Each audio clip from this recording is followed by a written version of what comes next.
Well, hello everyone. Good morning, should I say?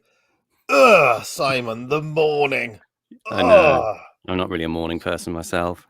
No, I'm drinking my coffee this morning, much like I enjoy my pills. Black. It's all black. Black. I'm preloading on Kong Strong sugar-free from Lidl, so there's my product placement for the day. I need an energy drink. Black like the sky, like a penguin. do you remember that?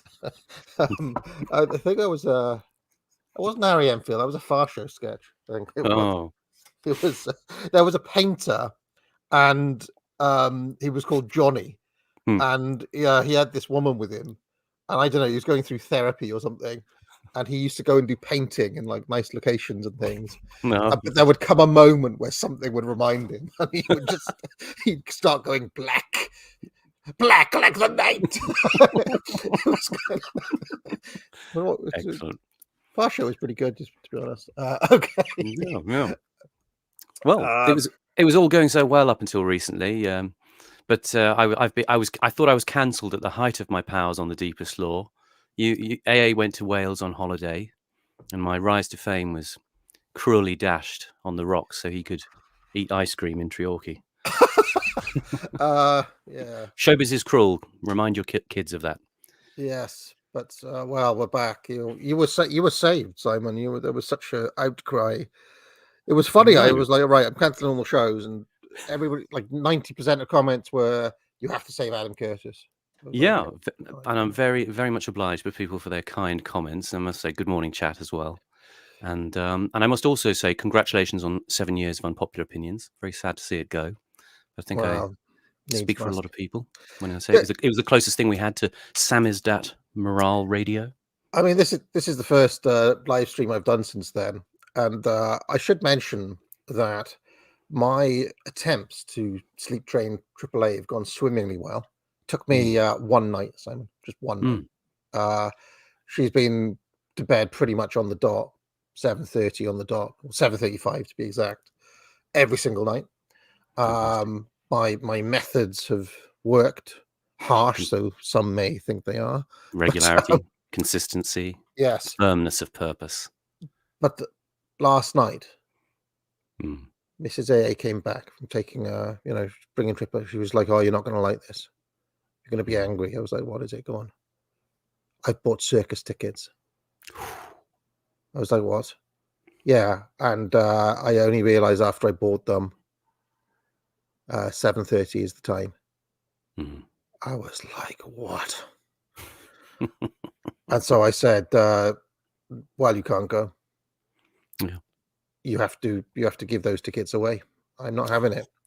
Well, you can imagine how the little one took that.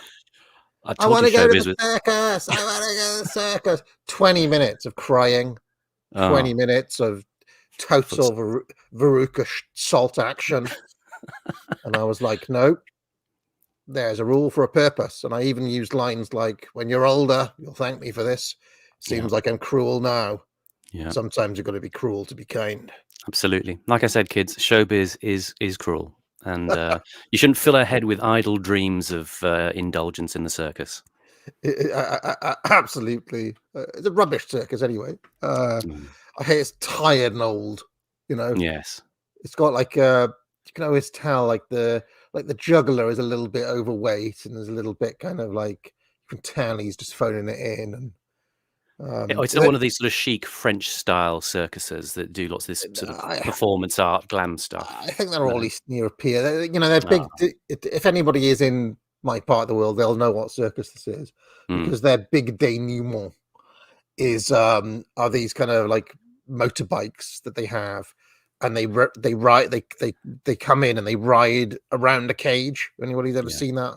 Oh yeah, the Wall of Death. The Wall of Death. Yeah, so there's like 2 or 3 or sometimes even 4 of these motorbikes going round and round in this cage. Yeah. It's just anyway. It seems ripe for accidents, doesn't it? Like farming, agricultural accidents, circus accidents. Yeah, well, let's all sit in a tent and inhale exhaust fumes. You know. But anyway, you looked her in the eye and said, "Look at me, I'm the ringmaster now."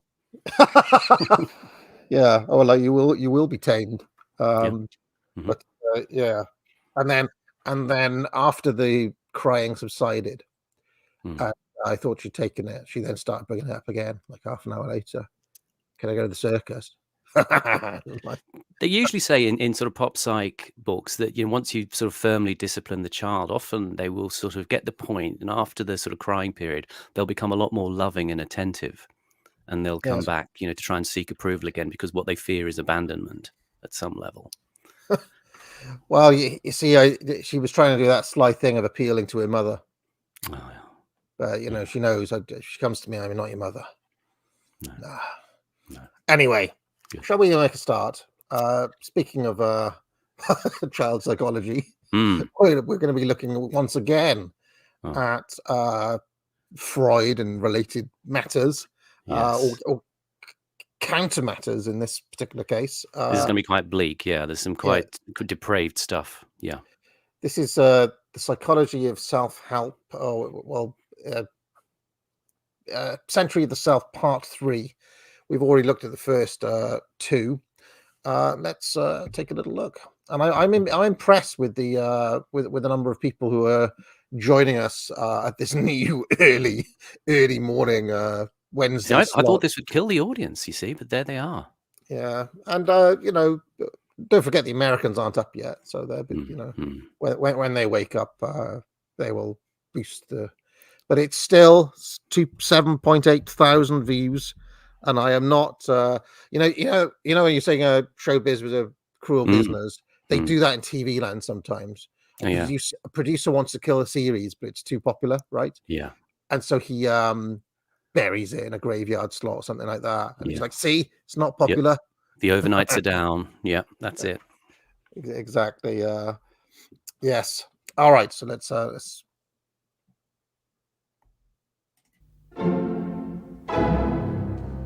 Don't settle for anything less than you can be. Make your life a masterpiece. Both believed was that. Oh, sorry. Okay. Don't settle for anything less than you. Now, is that Tony Robbins? Simon? This I don't know. I couldn't identify this guy. There was another pop psych later in the episode. I couldn't. He looks a lot like Tony Robbins, this guy, but like when he was young, but may not be. You can be. Make your life a masterpiece. This is a series about how Sigmund Freud's ideas about the unconscious mind have been used by those in power to control the masses in an age of democracy. Last week's episode showed how Freud's ideas spread throughout America in the 1950s. They were promoted by his daughter Anna and by Freud's nephew Edward Bernays, who invented public relations. He brought Freud's theories into the heart of advertising and marketing. A man like you? I mean, with a car like this? What they both believed was that underneath all human beings was a hidden, irrational self, which needed to be controlled, both for the good of individuals and the stability of society. But the Freuds were about to be toppled from power by opponents who said they were wrong about human nature. The inner Freud looked quite a lot like Albert Steptoe in that. Get the music. Do you know one thing I didn't? I made that Carry On video recently, and it's turned into a feature-length documentary. That Carry On, video. It's like an hour long, and Wow. I've used clips and everything. I've really gone to town on it. One thing I didn't know though is that Albert Steptoe turned up in one of the medical carry-ons. I think it's like Carry On Again, Doctor or something. Right. And they even put the music in, din, din, din, din, No way. yeah, and he's just one of the he's a dirty old man patient basically, and I don't know. There's a woman there, and of course, immediately tries to molest her. So, Wilfred Bramble. Yeah, I mean, he's a funny actor though, because when you see Steptoe, you can only have association with that. But when you see interviews of him, he's all sort of neatly brushed and coiffed, and yeah, and wasn't he? Yes, speaks with a cut glass accent. Yeah, if we have children or Americans in the audience, old man Steptoe is this guy. He was I was used to introduce Shinobi Ecker with that. Bless. Shinobi Ecker is he's older than Snowden, isn't he? So anyway, and of course, Steptoe was done in the US as not Steptoe and Son, but Sanford and Son. That's right. Yes, Sanford and Son. So, yes, all right, let's carry on. Self did not need to be repressed and controlled. It should be encouraged to express itself.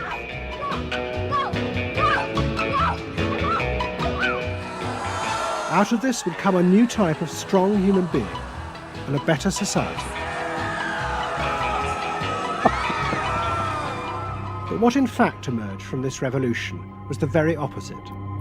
An isolated, vulnerable, and above all greedy self. Far more open to manipulation by both business and politics than anything that had gone before. Yeah, go on. That little animation there, I don't know if you noticed the man sitting in the chair with his brain frying. If anybody remembers the little film Max Headroom, 20 minutes into the future, that's the little animation that's used for the blipverts, which is it's a conceit in the film that this sinister TV corporation develops a form of advert that compresses 3 minutes of information into 30 seconds, with the result that it makes people explode because it fries their brains. It's a sort of sideways reference to what we're going to talk about with Wilhelm Reich and the Orgone accumulator. That little graphic is a very good kind of visual representation of consuming slop, isn't it? Because he had a kind of pot belly, and he was kind of sitting in a slovenly manner. Kind of reminds me of James O'Brien, actually. If you see, he's not looking good, is he? Well, I mean, as people will see from my video next Tuesday, which I've already made, he interviewed Blair recently, and he just came dressed in this kind of scruffy jumper. Yeah. And he looks quite a lot like the graphic that we saw there. So, he's horrible. Yeah, drinker's flush, nasty. Those in power would now control the self, not by repressing it, but by feeding its infinite desires.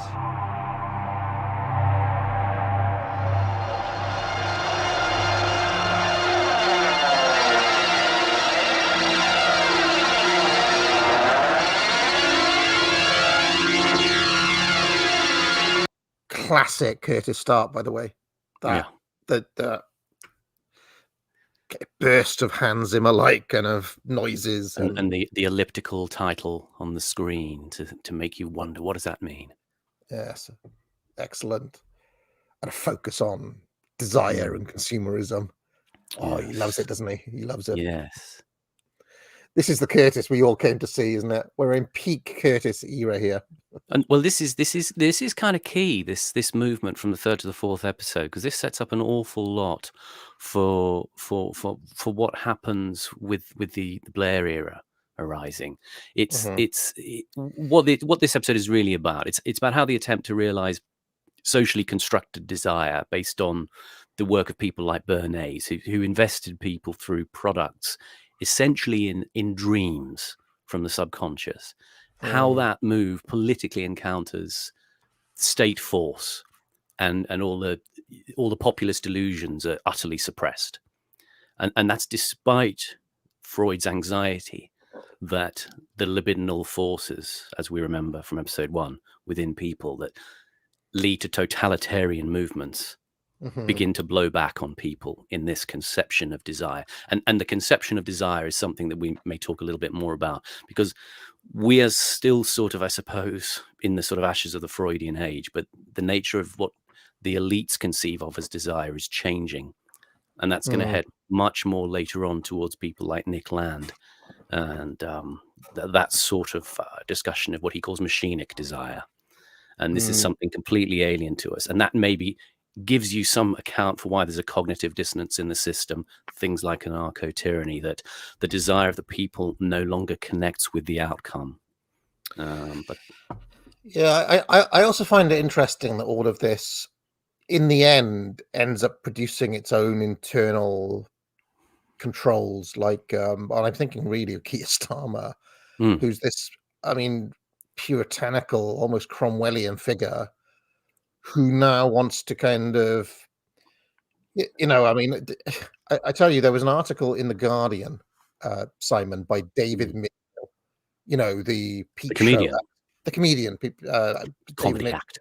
Yeah, the actor, comedian, the guy who was in Peep Show and many panel shows. Yeah.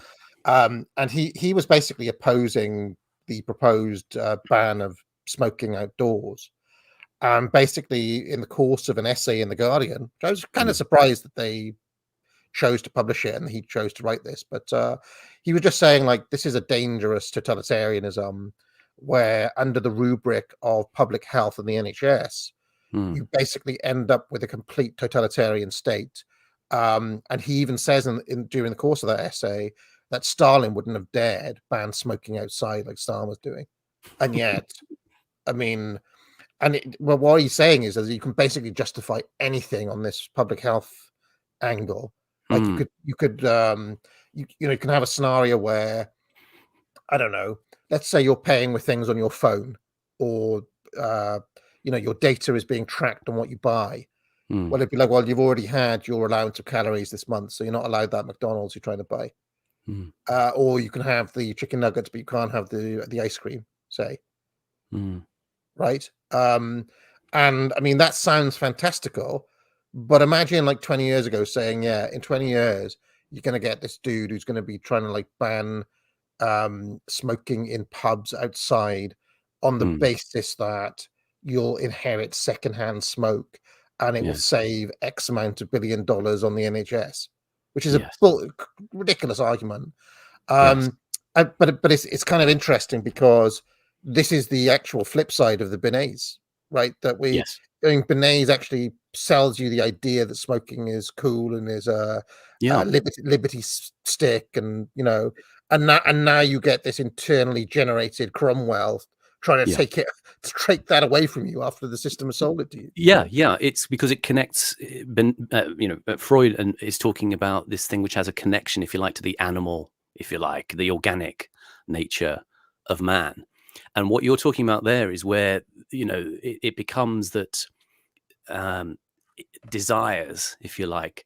This is this stuff I was referring to with Nick Land, who developed work from a couple of guys called Deleuze and Guattari. This idea of machinic desire, which is coming, let's say, in the political discourse. It formulates the idea of desire as something different, whereas desire in Freud is about an absence of something and a yearning to have it. They see desire as this a positive, quite positive or a constructive force. So it becomes that you don't have instincts, you have simulated instincts, artificial instincts. And they regard the human as, quote, the site of production.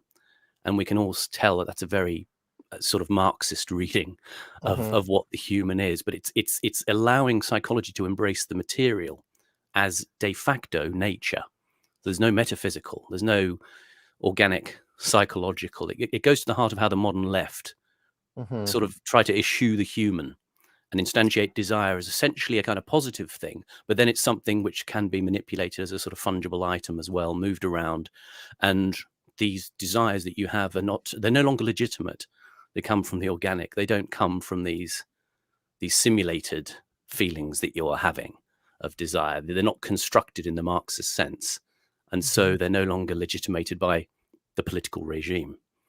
And they call it machinic desire because of the notion of its repetition, like a sort of manufacturing process. which is a sort of Marxist conception of desire. And this is going to take over in the way you see political elites behaving, and you sense that they're not connecting with anything that you want any longer because they don't see desire in the same way. Interesting. Do you think that's one of the reasons? One of the things I've noticed, Simon, about leftists these days, especially on the kind of lower end, is that they've developed this like extremely coarse and crude humor in a way where they're just like rude for the sake of it, and they're just kind of, you know, sweary and vulgar in a way that I mean, I've only come across it a few times because I generally try to avoid anything, but I don't know, like listen to a random podcast with like comedians these days or something who are, you know, de facto left wing, and there is this kind of it's kind of reveling in real baseness, you know, that never used to really be you mean the debased in a way, don't you? Yeah. I don't mean baseness. Behaviors. I mean baseness in the old-fashioned sense. Yeah. But yeah, it's devoid of any real kind of wit or charm or anything. It's just kind of it's like really an aggressively defiant mode. Yeah. And it's, I mean, you'd expect that same person to want to like bring down the royal family or something, you know. It's that sort of leftist typically. You can see it in a lot of the kind of very crude memes made about Donald Trump and things like that. And, you know, there's a lot of like really overt toilet humor, and you know, they'll make his dick small and things like that. It's kind of well, I mean, this again, it's all going to come. I mean, we had a conversation, a private chat the other day with some of our esteemed American friends, and they were saying, look, all roads are going to lead to Nick Land and this machinic idea of desire, because this is conceived in that view as desire is, if you like, it's almost like a process of capitalism. And in Land's analysis, it seems to be that capitalism is equated with the alien. I mean, he has this saying, capital is an alien god from the future.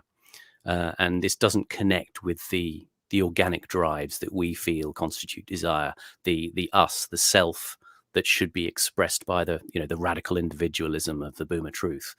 The desire, it becomes something. This is why there's all this investment and interest in this idea of transhumanism and the sort of the cybernetics of the future.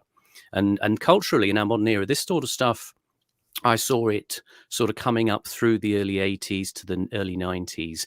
You saw it in a sort of light form in the sort of artwork of people like H.R. Giger, and the sort of, if you've ever looked at any of the books of his illustrations, you know, the guy who designed the Alien in the Alien films, and this sort of, you know, visceral conjunction of the organic and the machinic, and later on it got softened out into a sort of a pornographied version. I remember there was a book in the early 90s called Sexy Robot by a Japanese illustrator called Hajime Sorayama. And it was kind of like sort of chrome robots looking like sort of sexy ladies in swimsuits, but they were all, they're all obviously machines, but they're all sort of airbrush drawings, a little bit like in the way that sort of anime became later, these sort of objects of desire, but with this machinic carapace. Like sanitized David Cronenberg for the masses. Well, Cronenberg's exactly the reference I was also thinking of as well, because you have Videodrome in 1983, and it's this anxiety about TV as mediated reality or hyper reality. People want to have sex with a radiator. You're plugging into the television, you know, all hail the new flesh. You know, and it's a cultural drive to redefine desire, and that we're now enmeshed in. So this old Freudian shtick is kind of past it by the time we get to where we are now. Very interesting. I also think an interesting film produced around that same sort of time, you know, when Cronenberg was around, early 80s, I guess we're talking, right? Yeah. Is actually Time Bandits by right. And what I'm particularly thinking of is his parents in that, right? I mean, I always come back to this film, but you know, in that film, that young boy, he's reading books and he's kind of, finding himself lost in fantasy, thinking about the Romans and Greek myth and this sort of stuff. And he wants wonder and enchantment. There are these kind of unheard types, Simon, that talk about re-enchanting the world and you know, that sort of stuff. But that's kind of what the young boy in Time Bandits wanted. But if you remember, his parents are like living this very plastic life, aren't they? They're kind of permanently plugged into this awful TV show, and they've almost become kind of robots, disconnected in a way, and they don't connect with their son at all. He is completely alienated from everybody around him. So it's kind of and so when the house burns down at the end, it's not even tragic. You kind of like, yeah, it's probably good that the house burnt down. Anyway, let's carry on.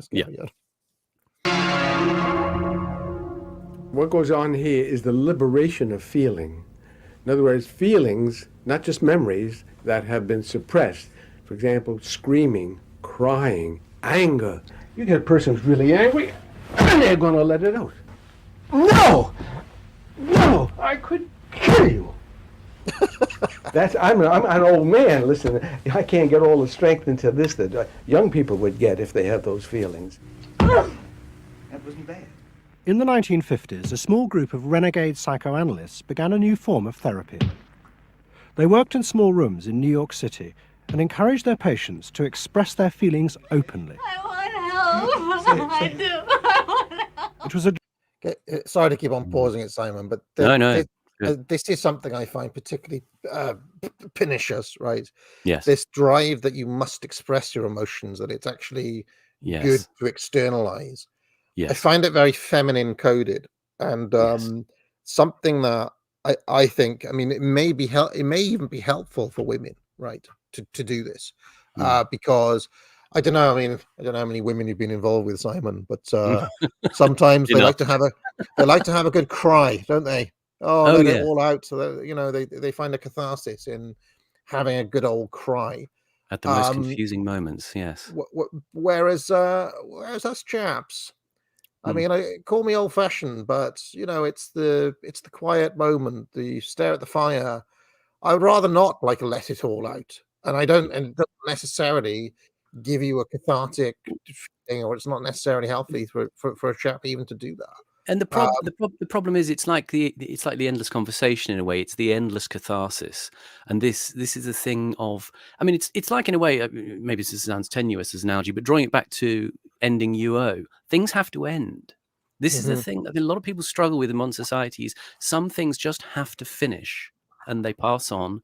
You experience loss. They move out of memory, or they move back into nostalgia, maybe. But then new things emerge, and you keep living and growing and reconstructing, I suppose, your sense of self. And you do live many lives as a result of that. As you get older, you do get a sense of looking back and feeling man in his time plays many parts. Yeah, well, I queued that one up for you there. So, but that's absolutely relevant. I mean, it's someone was saying in the chat the other day about it feels like another life.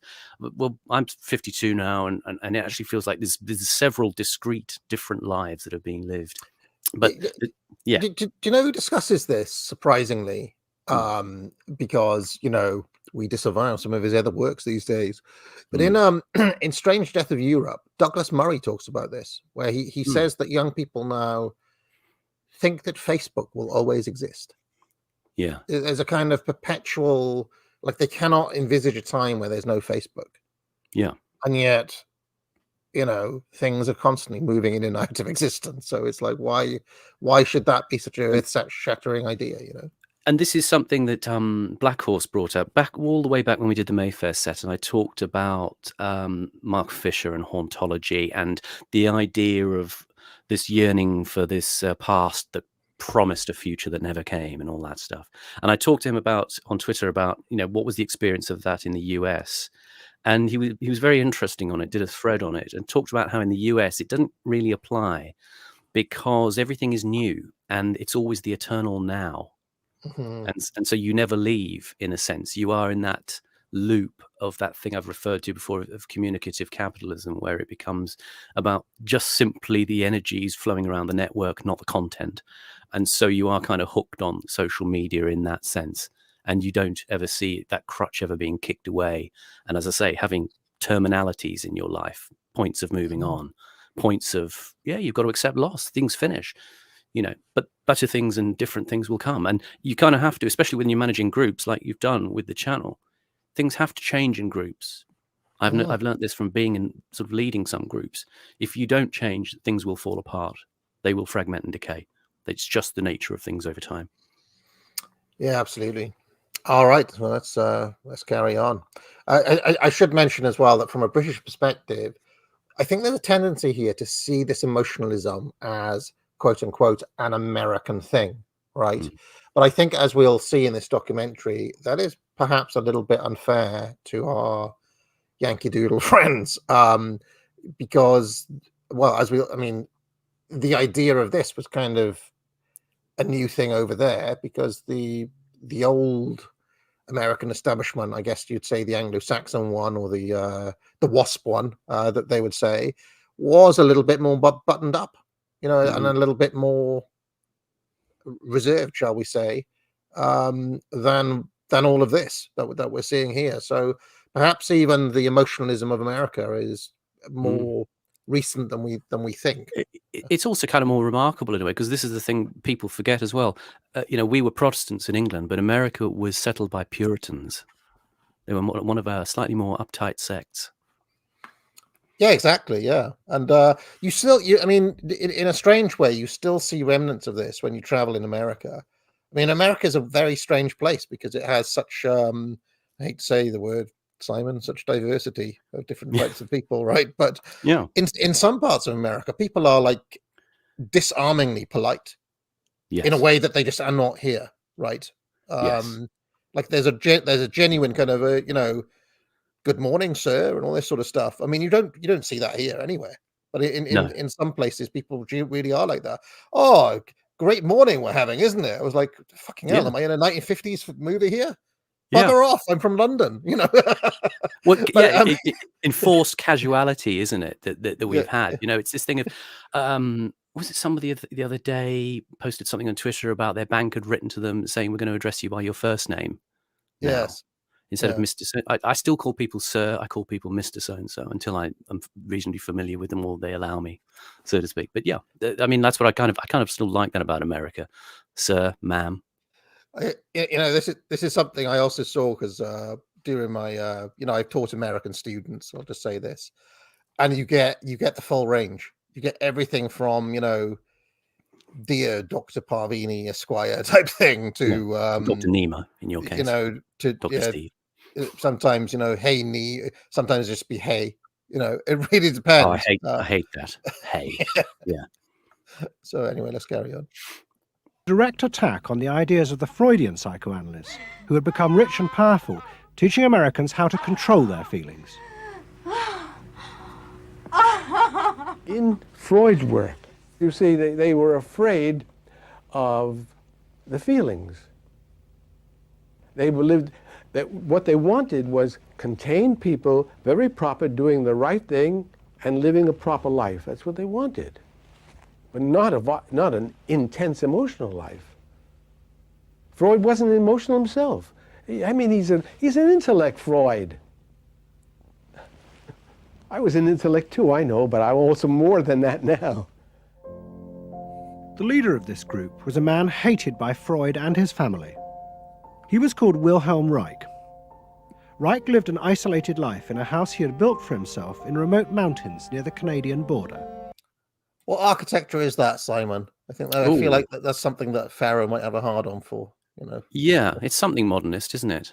I don't know much more than that. But it looks early modernist as opposed to late, and I know there's that kind of nuance where that sort of variegated stonework. Yeah. Anyway, William Reich. Okay. Wilhelm Reich. Yeah. Reich originally had been a devoted disciple of Freud's in Vienna in the 1920s. But he had challenged Freud over the fundamental basis of psychoanalysis. Freud argued that at heart, human beings were still driven by primitive animal instincts.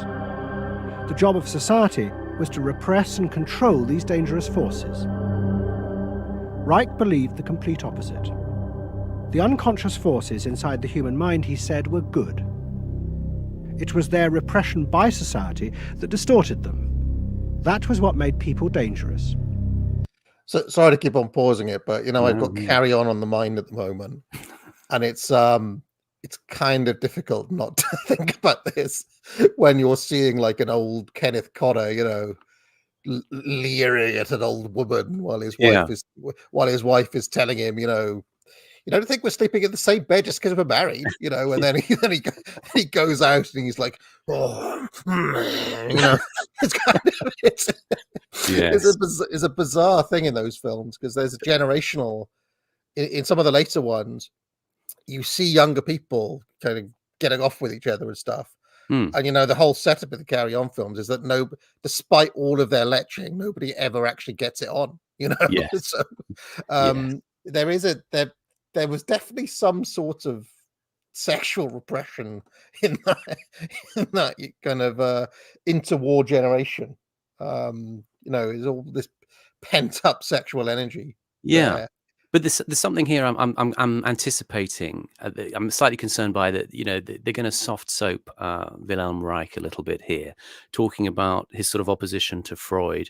I mean, I'm not sure necessarily Freud was saying that society needed to control the deep, hidden, violent and sexual forces, but the individual maybe needed to come to an accommodation with them in order to live life. And this idea, this very loaded word, repression. Again, we're all in the midst of the boom and truth regime ourselves. We think of this idea, well, this is bad, these emotions, they must be sort of efflorescent, they must be vivid, they must be lived daily. And in fact, as you say, it's not possible to live in a state of high emotion all the time. And again, like I said, you have to have these moments where you end certain emotional episodes and you move on. And actually, your life becomes a lot more tolerable once you kind of do learn to, if you have to grieve, you grieve very fully, you let it go and you move on, and you get stronger. You don't stay in a sort of state of perpetual neurotic enforced weakness by a therapeutic mode, such as we're in now. And this thing with Reich, I have to sort of preface it a little bit, because Reich was pretty screwed up. And I have to say, this is where the darkness is going to come in on this stream for a second. My good friend Hector Drummond, who I used to do a Show the Guff stream with, sent me some notes on Reich, and I was researching him before this stream as well. And there's all sorts of awful stuff about Reich, but essentially he was a pretty charged kind of personality from the off. There's a very interesting article in Medium. Now, obviously, I'd treat anything with caution that comes from Medium, but I'll post a link after the show. But it's sort of potted history of Wilhelm Reich, and it's very interesting in some of the sort of lurid details. This is Reich, okay? In his diaries, he would recount in detail the time he attempted to sleep with the family maid at the age of 4. How he would watch the animals on the farm, because he lived on a cattle farm. He would watch the animals in moments of pleasure. How he would pleasure himself while whipping the horses. How he would sleep with one of the servants almost daily, and from the age of 11, and that he would frequently visit brothels starting at the age of 15. He also described the deep erotic fantasies he developed for his mother. So, I mean, he's got a head start on a lot of depravity, but it gets worse. His mother was having an affair with the family tutor, apparently, and Reich was deeply unsettled by this, and he knew they were having an affair, and the father was unaware, and he would follow his mother to her bedroom at night. His mother would go to the tutor's bedroom at night in the house. They obviously lived in a big establishment, and Reich would wait outside the bedroom where they were together, and he feared that they would discover him, sort of spying on his mother, and they would kill him. And so he conceived of a plan to blackmail his mother and force her to sleep with him. This is when he's 12, right? But he abandons that idea quickly. But eventually he tells his father that his mother's having an affair with the tutor. His father beats his mother, and she then commits suicide. Oh, fucking hell. And that weighs on him somewhat in his life. Can I just go back a second? He develops a plan to sleep with his own mother, or for his mother to sleep with this fella? No. For him, he thinks he can break this neurotic frustration he has with his mother having an affair by blackmailing his mother into sleeping with him. And then later in life, he finds Sigmund Freud. I mean, you couldn't make it up, could you? It's ridiculous. I mean, it's perfect. I mean, he's involved, and he's involved with a number of women who kill themselves. Right. Later in his life. So dark. he's very dark. He's not good. And I mean, I hate to ask this, but let's just say, was he part of the same social, ethnic, and cultural set as Sigmund Freud? If you understand what I'm saying. You may think that. I couldn't possibly comment. I see. Yes. All right. So, all right, let's carry on. My God. Does Curtis get into any of that? I can't remember. No, he actually glosses over Reich fairly briefly, so I thought it important to bring up this other stuff because it can bring you can sort of come away with a slightly misleading view that Reich is about this kind of human flourishing and encouraging us all to sort of enjoy feelings and emotions, but Reich's theory, in opposition to Freud, essentially, apparently Freud grew tired of Reich because Reich's theory was that orgasm would cure all neurotic entanglements. And Right. that became his focus, so that he is the kind of father of the sort of sexual, escapades of the 60s and 70s and hippiedom. And he takes Freud and challenges it and says, actually, we all just need to be shagging. I see. Constantly. Interesting. Okay. Reich and Freud had two fundamentally differing views about what was essential human nature. At its core, Freud saw an uncontrolled, violent, warlike, raging inferno of emotions. Reich said these things are not the way human beings are originally destined to be. They're the result of not permitting the original impulse to express itself. The underlying natural impulse, Reich argued, was the libido, sexual energy. If this were released, then human beings would flourish. But this idea brought him into direct conflict not only with Sigmund Freud, but Freud's daughter Anna, who believed that the sexual forces in humans were dangerous if not controlled. She was buggered up too, wasn't she, Simon? We covered that on previous streams. That's right, yeah. Freud analysed her because she was masturbating and having violent fantasies while doing so. Okay. It's just ridiculous. It's this little sort of just cabal of screwed up people who introduce us to this sort of scientific mechanism for analysing the human. People who then shape our social and cultural imaginations for the next 50, 60 years. And we wonder why everything's falling apart, Yeah, return to Shakespeare. He was telling you this stuff without all the grim depravity. Quite a bit of depravity in Shakespeare as well. But a certain amount of depravity, yeah. Entertaining depravity. But yes. I'll carry on so I don't go into my diatribe about the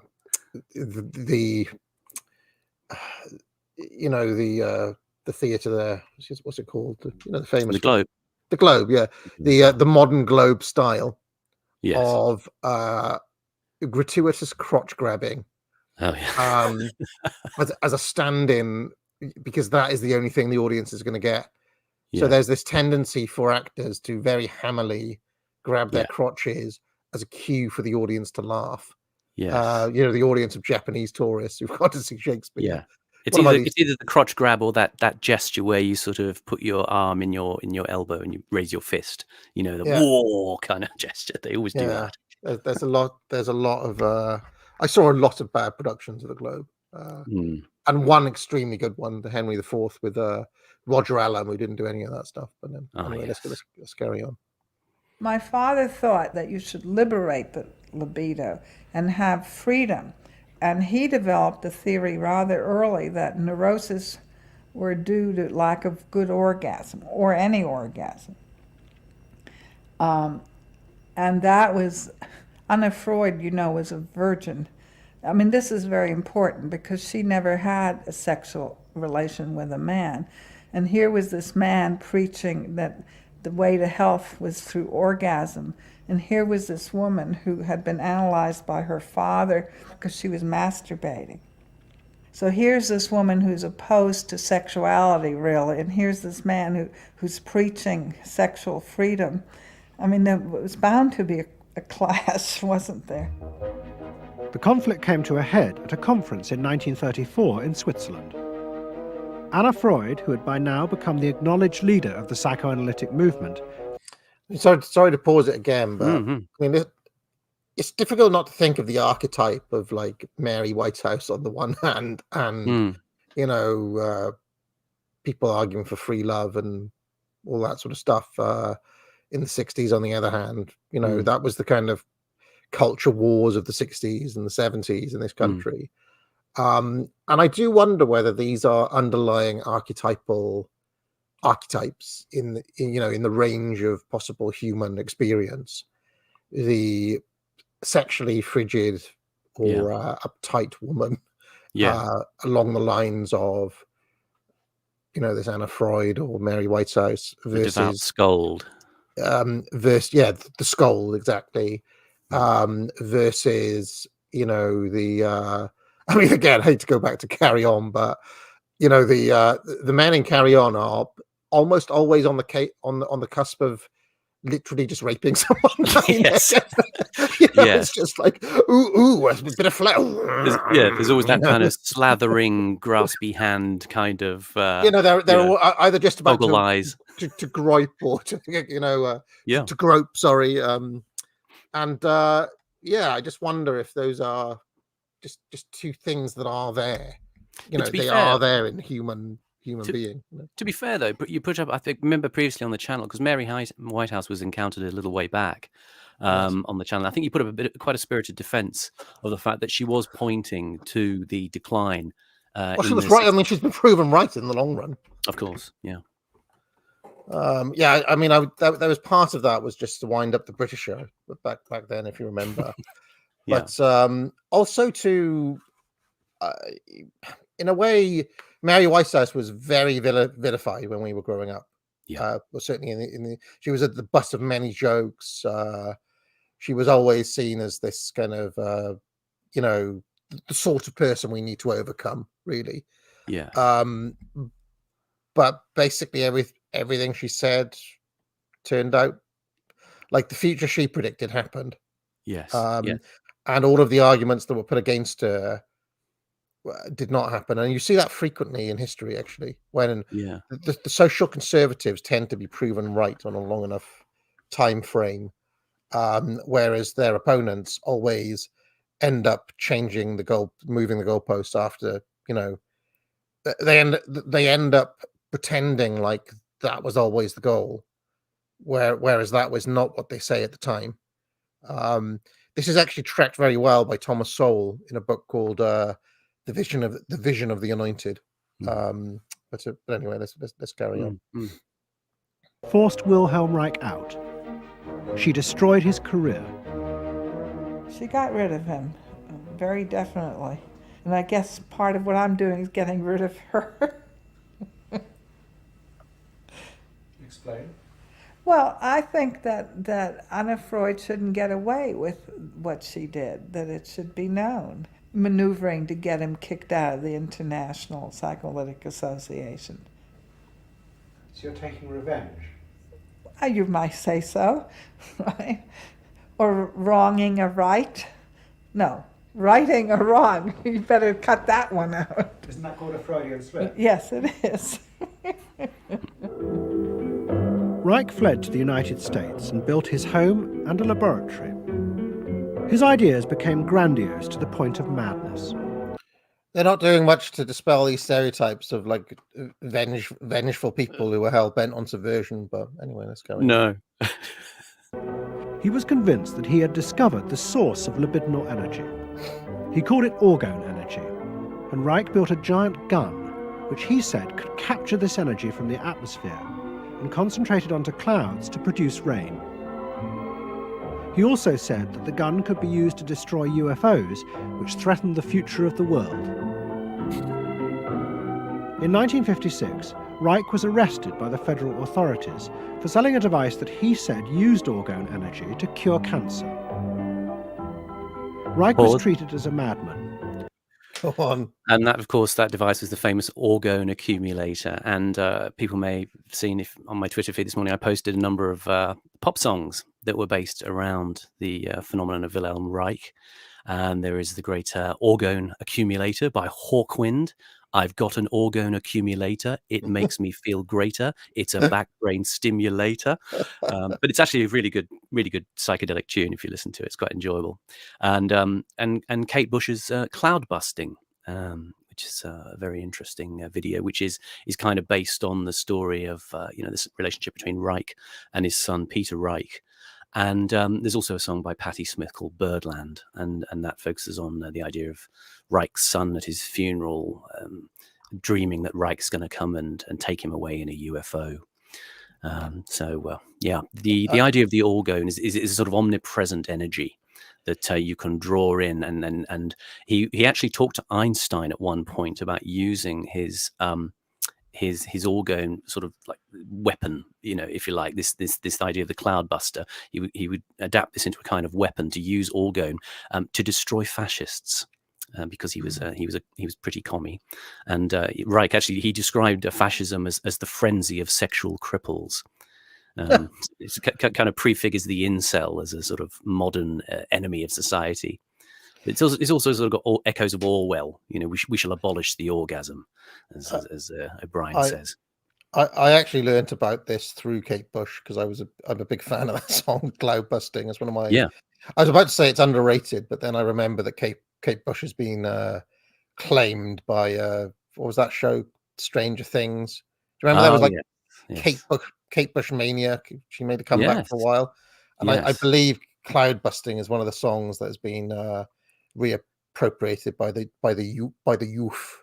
Yes. I think they may even remixed it or something. But I remember learning about this and going down a rabbit hole through that song. Yeah, it's very, very interesting video. Her and Donald Sutherland, who plays a kind of avatar of Reich, and she's wearing a kind of ridiculous wig to look like a boy, but she does still kind of look elfinly cute.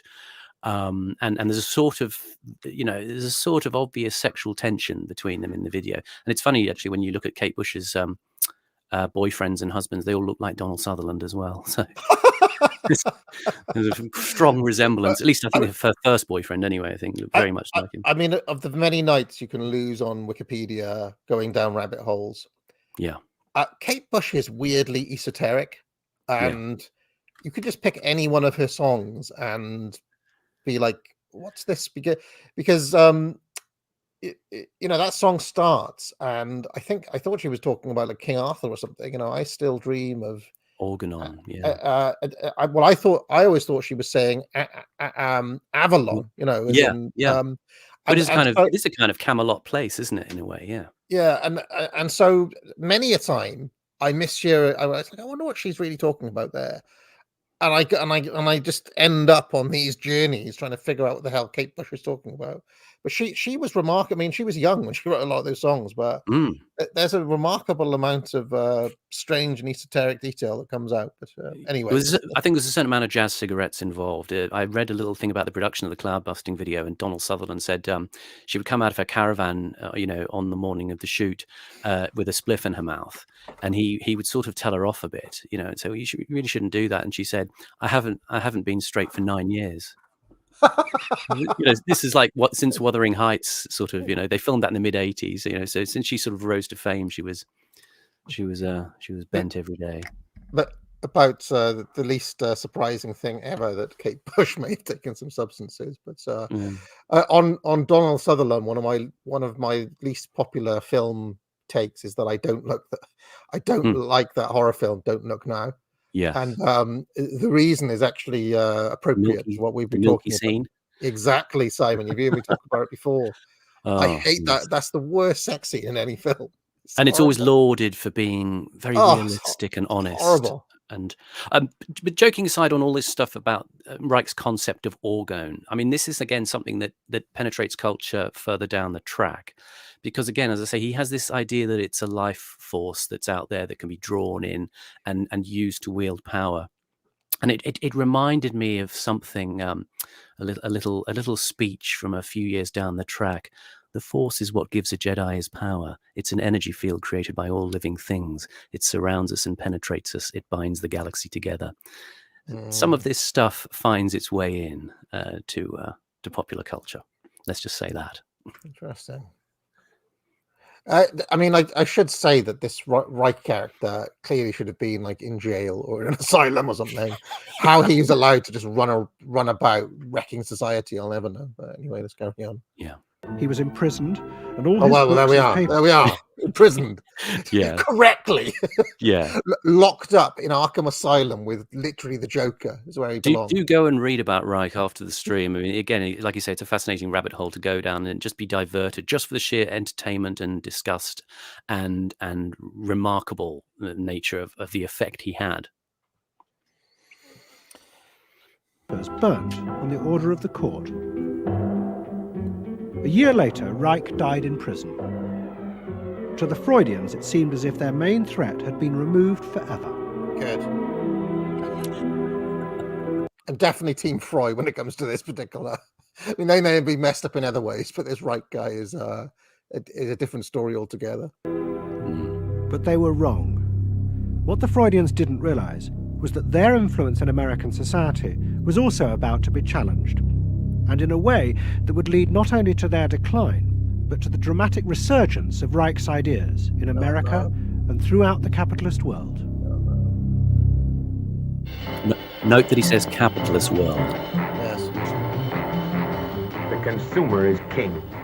His whim makes or unmakes manufacturers, wholesalers, and retailers.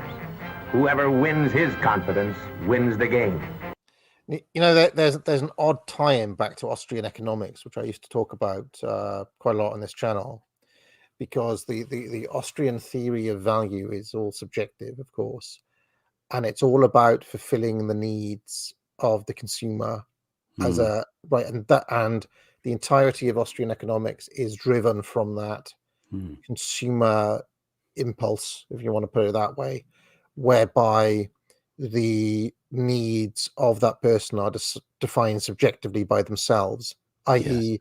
there is no objective barometer for what value happens to be.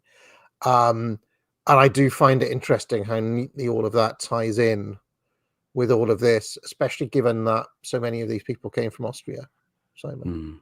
Yes. With a similar sort of background to old Ludwig von Mises. Yeah. Well, it's as you say, it does interestingly tie together with this thing I'm talking about, the changing nature of desire. Again, that which postdates this particular documentary. But what you see with Reich is this is important. If you look at a lot of leftist cultural theorists, there's this, as I keep saying, this redefinition of desire, and they talk about Reich and the libido there. And you'll hear phrases like libidinal economy from the French philosopher Lyotard. And the idea is that libido, it pursues its desires by many means, not just sexual means. And this is something that keys into the investment in objects and symbols. And that's what Bernays has exploited, And this is very much akin to Freud's idea of polymorphous perversity, the idea that sexual expression, so to speak, it manifests in multifarious ways. They're not necessarily overtly sexual. Freud theorizes that children have sexual feelings, but they're not expressed in a directly sexual way. They come out in different forms of action, and polymorphous perversity is the idea from Freud that sexual energy, if you like, gets diverted into sort of deviational forms of socialization. The sort of phenomena that later on in the counterculture years become discussed as forms of resistance to capitalism, as was mentioned there, and the idea of libido and pleasure, if you like so often with sort of leftist cultural theory, there's differing definitions. You can talk about pleasure, but they formulate it with a different set of caveats around it. So the word you'll often come up against in leftist cultural theory is jouissance, which is kind of roughly the French word for joy. But in the leftist conception, and this is important in the way that we see capitalism evolve in this psychoanalytic period, jouissance is not just joy. It's the idea of pleasures that are sort of bad for you, but they have that quality of forbidding you, and that entices you further. So you kind of enjoy these pleasures compulsively. And this speaks very much to sort of the internet age and the desire for clicks and stimulation. It's people being addicted to porn would be the most obvious. All sorts of consumption, food, anything at all. It's existing in this state of jouissance where you're sort of aware at some level that this is happening and that it's compulsive and kind of without pleasure, but it has a pleasure in the continuity of repetition. And this is kind of related in some senses to what Freud conceived of as the death drive. You have the sort of the forces of, the id, the aggressive, the primal, the lively, the sexual, the violent, and the death drive, which sort of is a sort of tension where you're sort of trying to thwart that stuff. And the left very much takes up the ideas of things like jouissance because these are motors of progressive thinking, because they tend towards a sort of self-destruction and a sort of repetition of pleasure that has to be heightened all the time. I mean, in a sense, these sort of relationships are expressed in phenomena like the fascination with the phenomena of things like serial killers. I always remember there was a very interesting book about the serial killer Dennis Nilsen called Killing for Company by Brian Masters, and he talked about the psychology of Nilsen when he was assessed. I mean, Nilsen, he killed, I remember, was it 14, 15 young gay men in London in the late 70s, early 80s, and he buried them under the floorboards and in the garden, and he just had a huge body count, and he was undetected for years. But talking about the psychology of him as a serial killer, what was happening as he was doing these horrific things, he wasn't completely immune to the horror of them, but he had the pleasure from killing. But because of the horror, you have to increasingly disconnect from the pleasure. So each next killing has to sort of heighten the sensation to get the same buzz. So he has to go further. It's a little bit like when people talk about Jack the Ripper, each killing is more and more grotesque because you have to try and capture that feeling that, this jouissance, this compulsion to get this feeling. It's almost automatic behavior in chasing this stimulation. And you have to keep upping the ante. But at the same time, there's an awareness and a desire for a sort of therapeutic escape. And in fact, Nilsen, when he was arrested, in his diary, he said it was the day help arrived. He was aware that he had to be stopped, and heightening the intensity is a sort of cultural leverage. I mean, I think you did a stream with Benjamin Boyce recently, and you talked about in wrestling, there was the extreme. Yes, you have to keep on going up. You have to keep on escalating up. And basically, in the end, it's got nowhere to go. I'm also wondering if all of this is behind some of the readings of Macbeth that were given by people like Harold Bloom and whatnot, that Macbeth was actually substituting sex for killing, and that Macbeth is compelled in this way to carry on, on that sort of journey. That'll be Freudian sublimation. I should mention here that some of the traditionalist writers, I'm thinking of Evola in particular, and of some of these people who talk about becoming the solar man and all this sort of thing, they don't totally reject all of this. They simply say that a man's power comes from kind of mastery over these impulses, and that the sexual energy that a man has can be transmuted into something else, and a lot of his creative power can actually come from taking that energy and putting it into some other thing, right? And this is actually the thinking behind things like there's that whole thing of no fap, and I mean, it all comes from kind of pro-masculine thinking along these lines, where you're not actually repressing the drives, you're simply taking that energy and putting it into something productive. So there's this whole theory. I mean, somebody like Red Hawk will be able to talk to this more, but in quote unquote red pill spheres, there's this whole theory that this impulse is actually responsible for like building everything, the whole of civilization or whatever. This would count under what Freud would describe as defense mechanisms, because obviously as we live, we encounter adversities, and there are various forms of defense mechanisms you can have against them. And he sort of essentially constructs a hierarchy of defense mechanisms. There are the top effect, because you've always got to have them. The top defense mechanisms will tend to be things like creativity and sublimation of energy into something creative, and humor. The highest forms of defense mechanisms, whereas neurotic, the lower forms of defense mechanisms are things like trying to pretend it's not happening, avoiding cleaning your room, all of that stuff. And Reich talked about the source of sexual repression was bourgeois morality and the socioeconomic structures that produced it. And he argued that sort of unreleased psychosexual energy could produce actual physical blocks, and tension in people, and this formed what he called their body armor. And this again feeds this idea in the 60s of digging into the tension and scooping out the person from the inside and getting rid of all these tensions, because that's blocking their life in some way, because they're not really diverting themselves into sublimating their activity into useful and constructive things. They're directing it all into this navel gazing, to put it crudely. Interesting. So when I said before that, do you remember that 90s song "Freed from Desire" by Gala? Well, I don't know it. No. It goes, "Freed from desire, mind and body purified." It was just a 90s kind of dance song. Yeah. But I made a joke once on Twitter that the entirety of the second half of the 20th century, the Boomer Truth regime, could be unlocked with the skeleton key of this song. Yes. "Freed from Desire." And I can imagine writing a chapter using that song as a way in to discussing all of this. But anyway, let's carry on, Simon. Very interesting stuff. So I don't completely reject what Reich is saying here, because it is obvious that the bourgeois response to the fundamental problem is not necessarily a healthy one.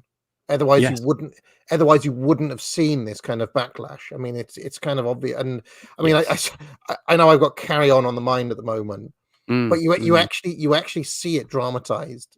Yes. In a kind of crude, caricatured way in those films. Clearly, there's some aspect of the human experience that is lost when you try to just tamp it down. It's like trying to put a lid on boiling water. You end up like Private Pile in Full Metal Jacket.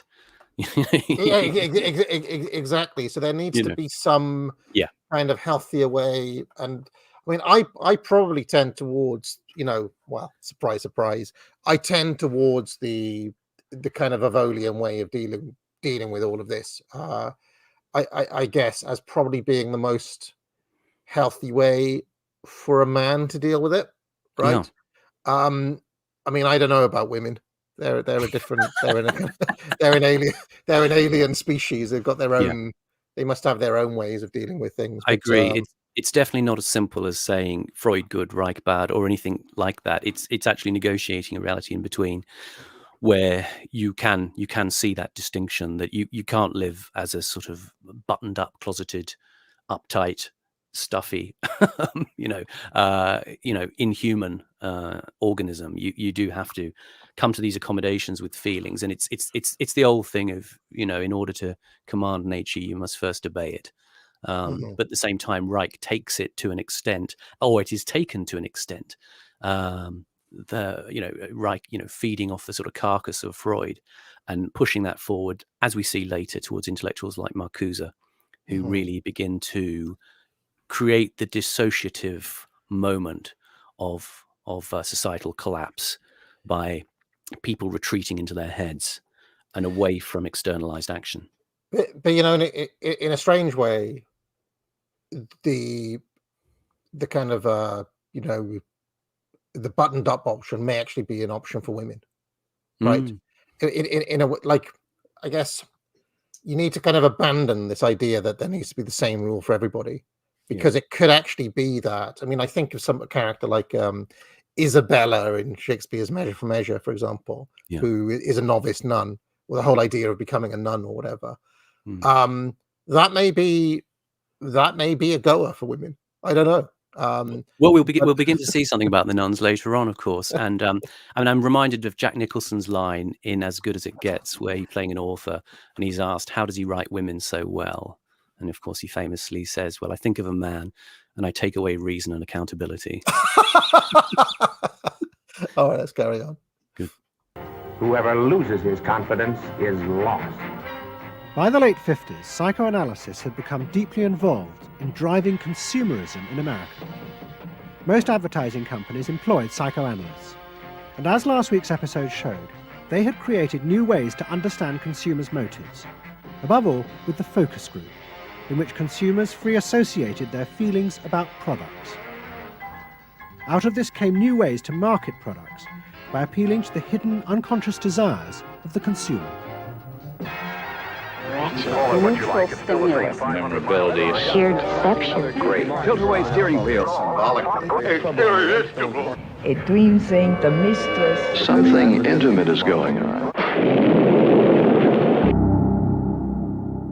But in the early 60s, a new generation emerged who attacked this. They accused American business of using psychological techniques to manipulate people's feelings and turn them into ideal consumers. Advertising was manipulation. It was a way to get you to do something that didn't come out of you.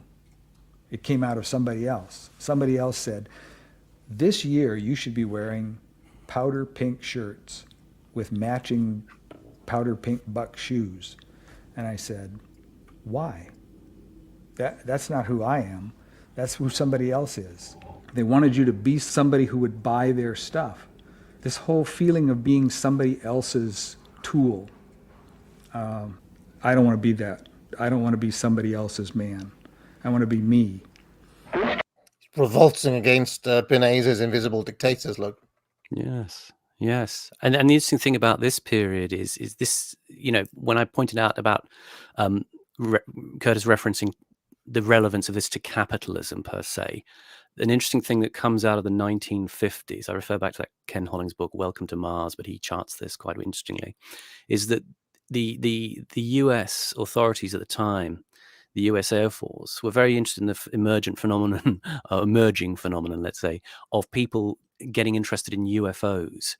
And they had various projects, the US Air Force, Project Sign, Project Blue Book, Project Grudge. And these were all focused on variously the idea of, you know, collating sightings of UFOs and then trying to talk down sightings of UFOs and then accepting that there were UFOs. And they went through various permutations.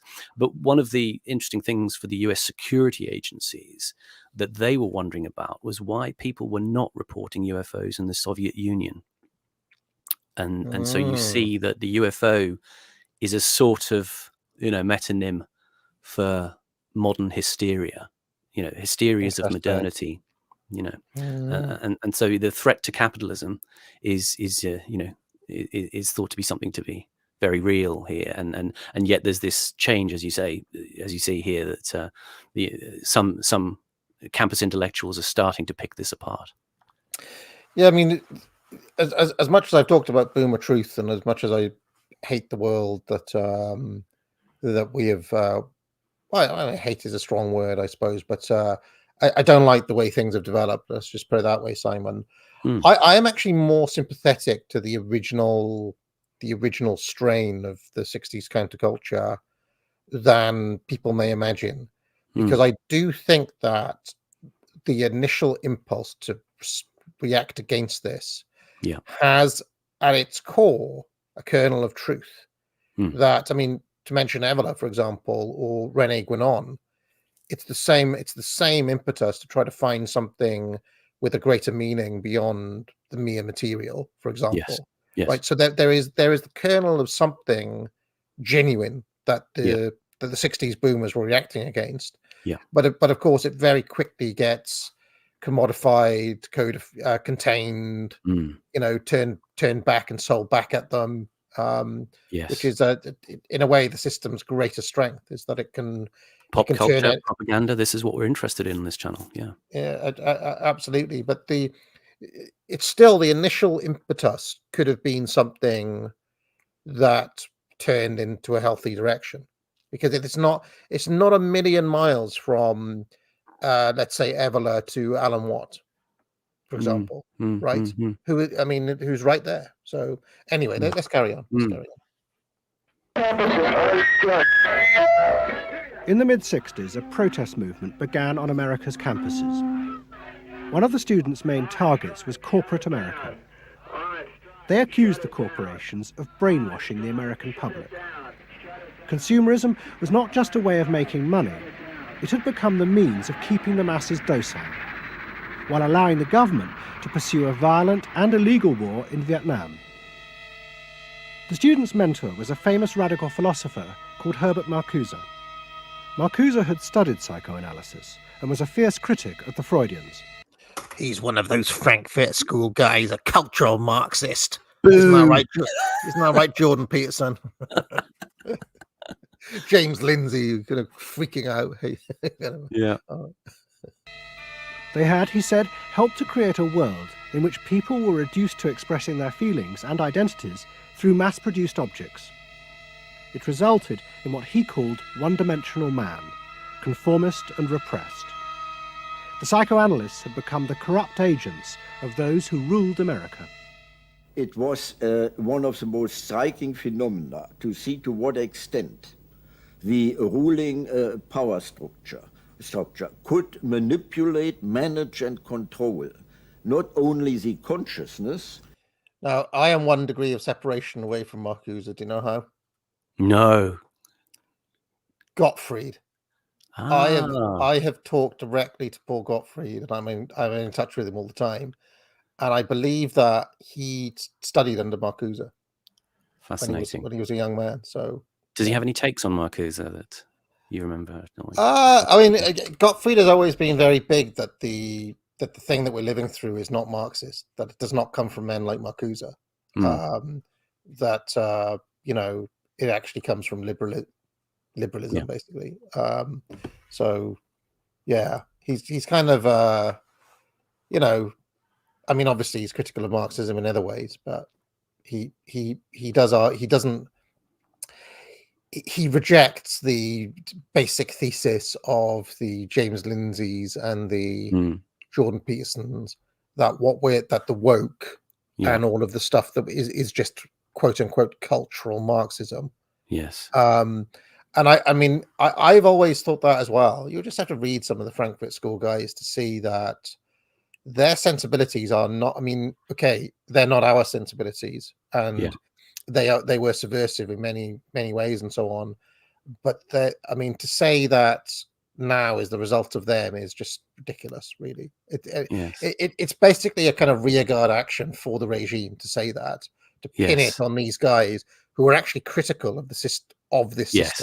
Yes. It's all very evil empire, isn't it? The goddamn commies. But those liberals, the willing dupes once again. Who would have thought? Whereas actually the radical individualism of Jordan Peterson is probably more to blame than any of these guys. So anyway. But also the subconscious and unconscious of the individuals.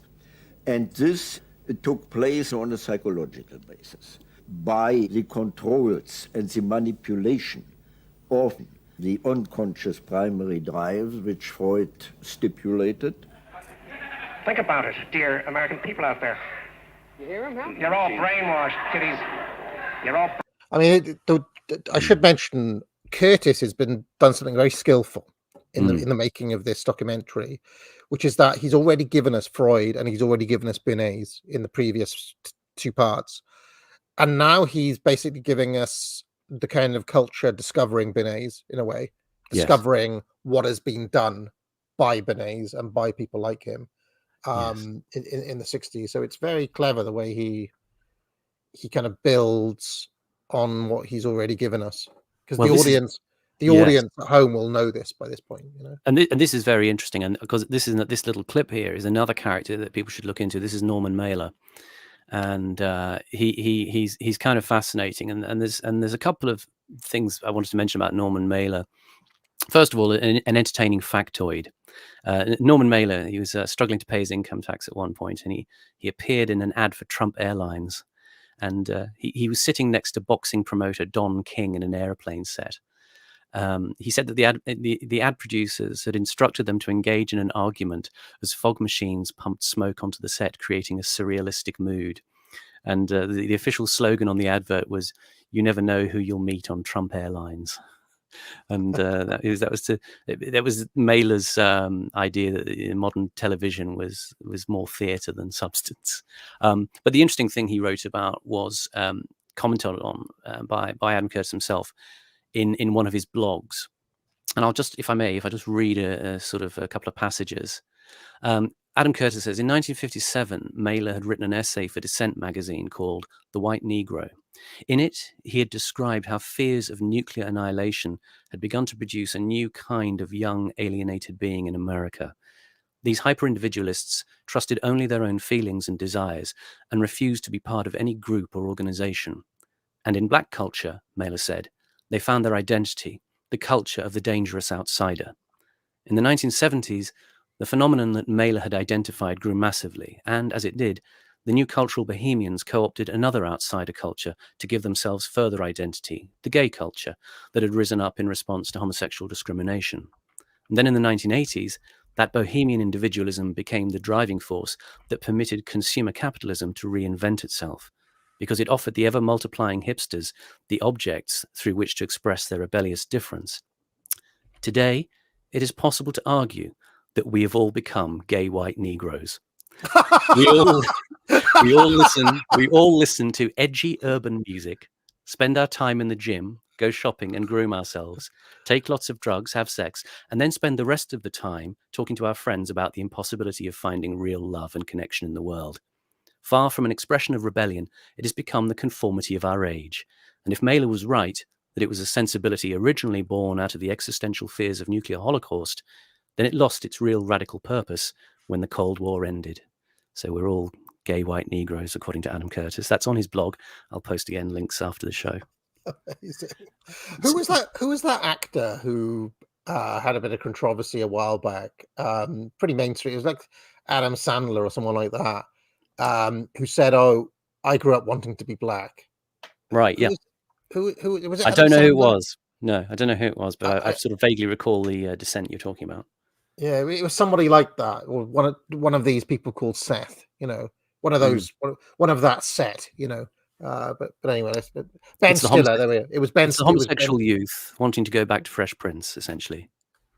Ben Stiller wanted to be black, apparently. I'll just yeah. Ben Stiller says all white Jewish guys want to be black, and threw his full support behind Kamala Harris. That happened literally a month ago. Yeah. All right. There we go. And he said it in an interview. Yeah. There are interviews of Lindsey Graham reacting to that. It's funny what you find in the gaps. Isn't it? All right, let's carry on. Yeah. Brainwashed. That's why you're here. They're saying right now, kill the bum. Look, I look at you in the living room. You're saying, kill me. Sorry, can we pause there again? Sorry, yeah.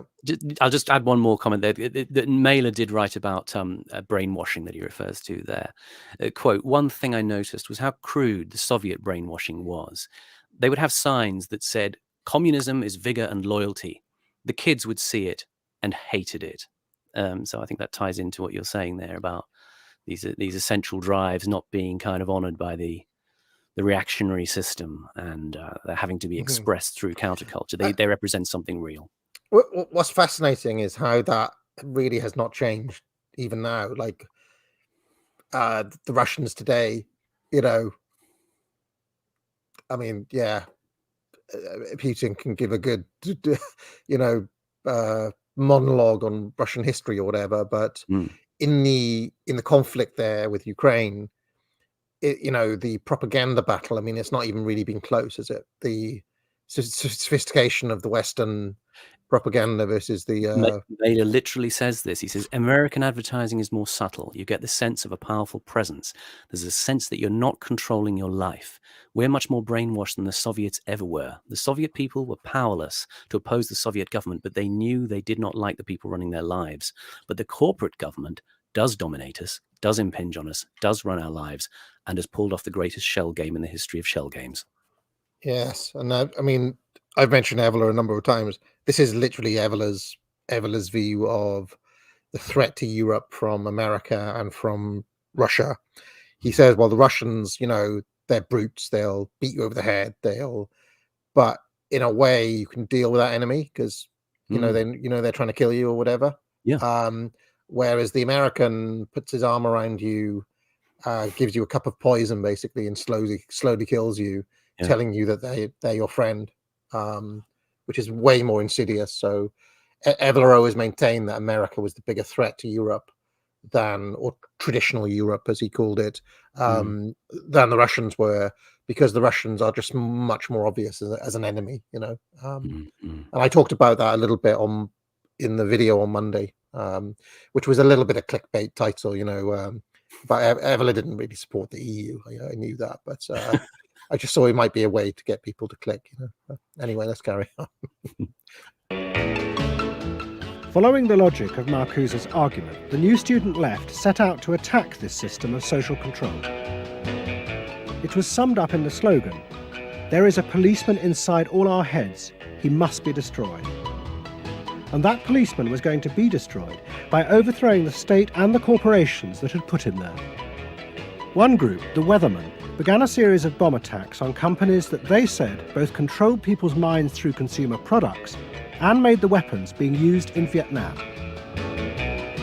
There's no way to be committed to nonviolence in the middle of the most violent society that history's ever created. I'm not committed to nonviolence in any way.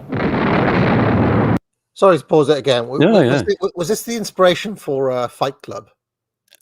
You can't imagine this being said now, can you? I mean, this is... Because literally, that's what they do in Fight Club. They smash consumer products and they try to. It's very similar to what happened. This group, the Weatherman Underground. Do you know how they got the name Weatherman? I'll give you a clue. Bob Dylan. Oh, is it from? You don't need a weatherman to know which way the wind blows. 100% correct. Yeah, Subterranean Homesick Blues. I thought it could be that jazz song. The Weatherman. Weather reports or whatever. Anyway, let's carry on. We want to live a life that isn't based on materialistic values, and yet the whole system of government and the economy of America is based on profit, on personal greed and selfishness. So that in order to be human, in order to love each other and be equal with each other and not place each other in roles, we have to destroy the kind of government that keeps us from asserting our positive values of life. Pause. Go on, yep. Just for anybody in the chat thinking in pure thoughts, she's a lesbian. She was called Linda Evans, and she reminds me of that Extinction Rebellion girl, or Stop Oil girl, Phoebe Plummer. You know, the one, the sort of keyring gonk with the pink hair. That kind of baby-faced sort of look. But Linda Evans said, because I experienced real oppression as a lesbian and as a woman, I'm personally committed from the very core of being to winning liberation for women, lesbians, and all oppressed peoples. And Norman Mailer called this psychopathic narcissism. So. And this is, sorry to keep on coming back to Evola, but this is the third threat that he identifies in that passage from Pagan Imperialism I talked about on Monday, where the anti-materialistic spiritualism that comes over from the East, it comes over in a mediated communistic form. Yes. That is lunar and egalitarian. Yes. And in a way, you can see it with this group, right? They are anti-materialistic, but they're doing it basically for commie ends.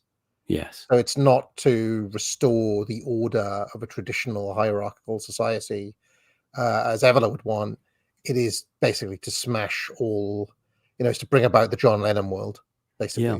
So, and as you say, lunar, feminine, it's always a Joan of Arc that's presented to us in these sort of scenarios as the spokesman. But the American state fought back violently. At the Democratic Convention in Chicago in 1968, the police and the National Guard were unleashed to attack thousands of demonstrators. It was the start of a phase of ruthless repression of the New Left in America. It culminated in the killing of 4 students at Kent State University 18 months. See, I've got very divided loyalties here, Simon. On the one hand, I understand the anti-materialist critiques. On the other, I kind of do like seeing leftists beaten with truncheons. So. A little bit of the Wilhelm Reich there. I mean, seeing things being whipped. Yeah, but I can understand. I can appreciate that. I mean, wouldn't you like to see that happen to them today? Oh, 100%. I'd buy tickets at Oasis prices for that. Months later. In the face of this, the left began to fall apart. We had met the force of the state. It was much bigger and stronger and more powerful than we realized. And at that point, what seemed to happen was that there was a change in tactics. Confronted by this violent repression, many in the New Left began to turn to a new idea. If it was impossible to get the policeman out of one's head by overthrowing the state, instead one should find a way of getting inside one's own mind and removing the controls implanted there by the state and the corporations. Out of this would come a new self, and thus a new society.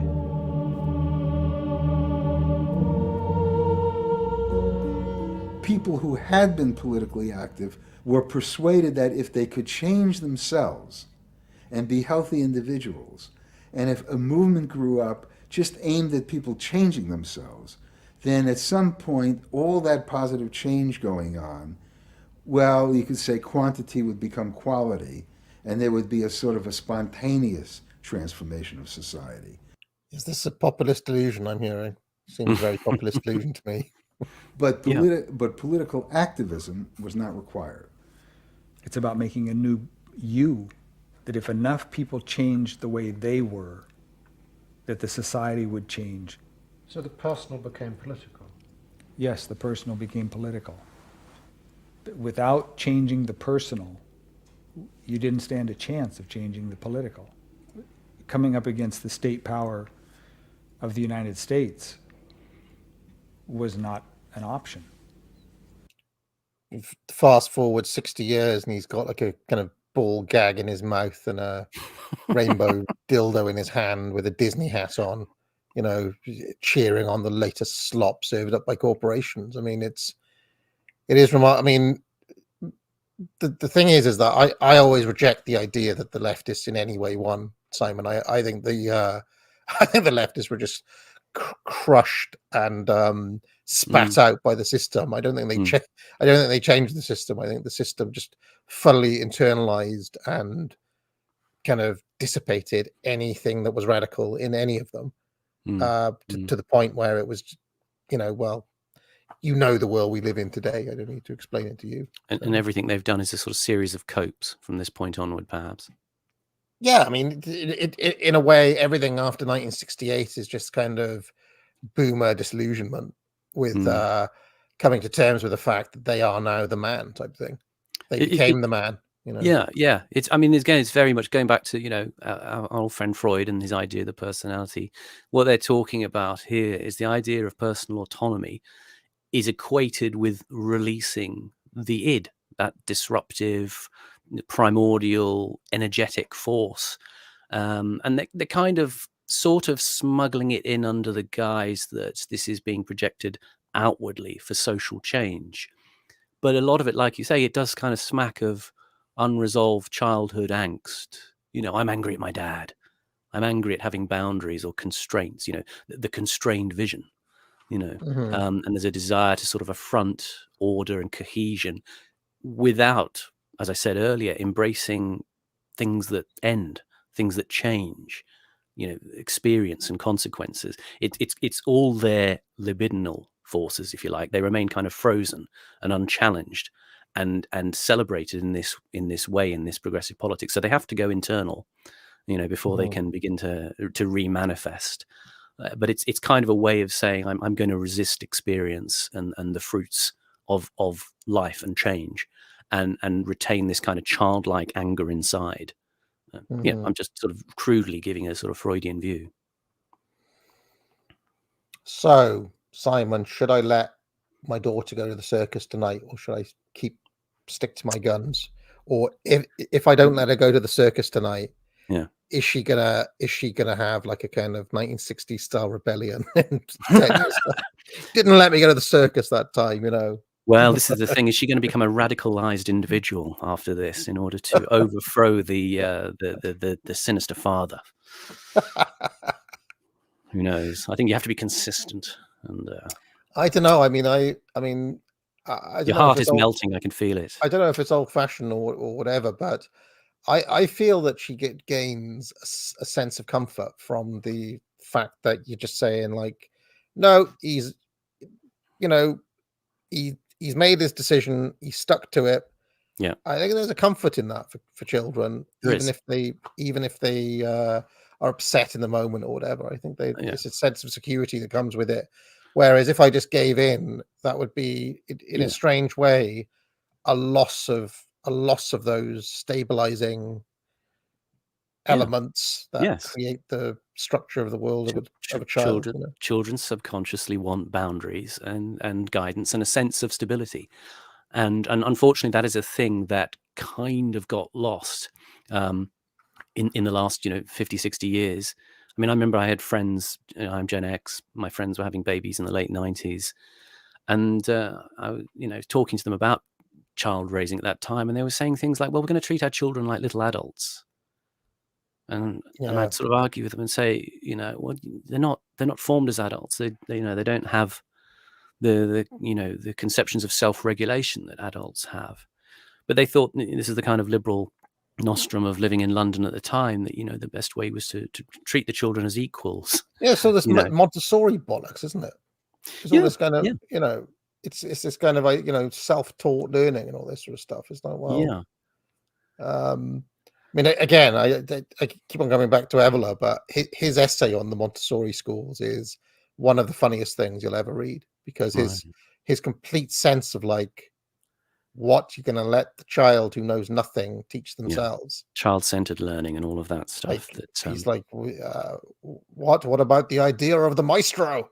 So it's kind of you just when you this is one of the reasons why I encourage people. It's when somebody's coming from that, radically different, older, traditional frame, that you can see some of the absurdities in the modern ideas that, have gained such purchase. And it's something in a post-industrial society like ours is understandable. I mean, on the continent, they will talk about learning from authorities like pedagogy. You learn at the foot of the master, and that's much more accepted as an educational form.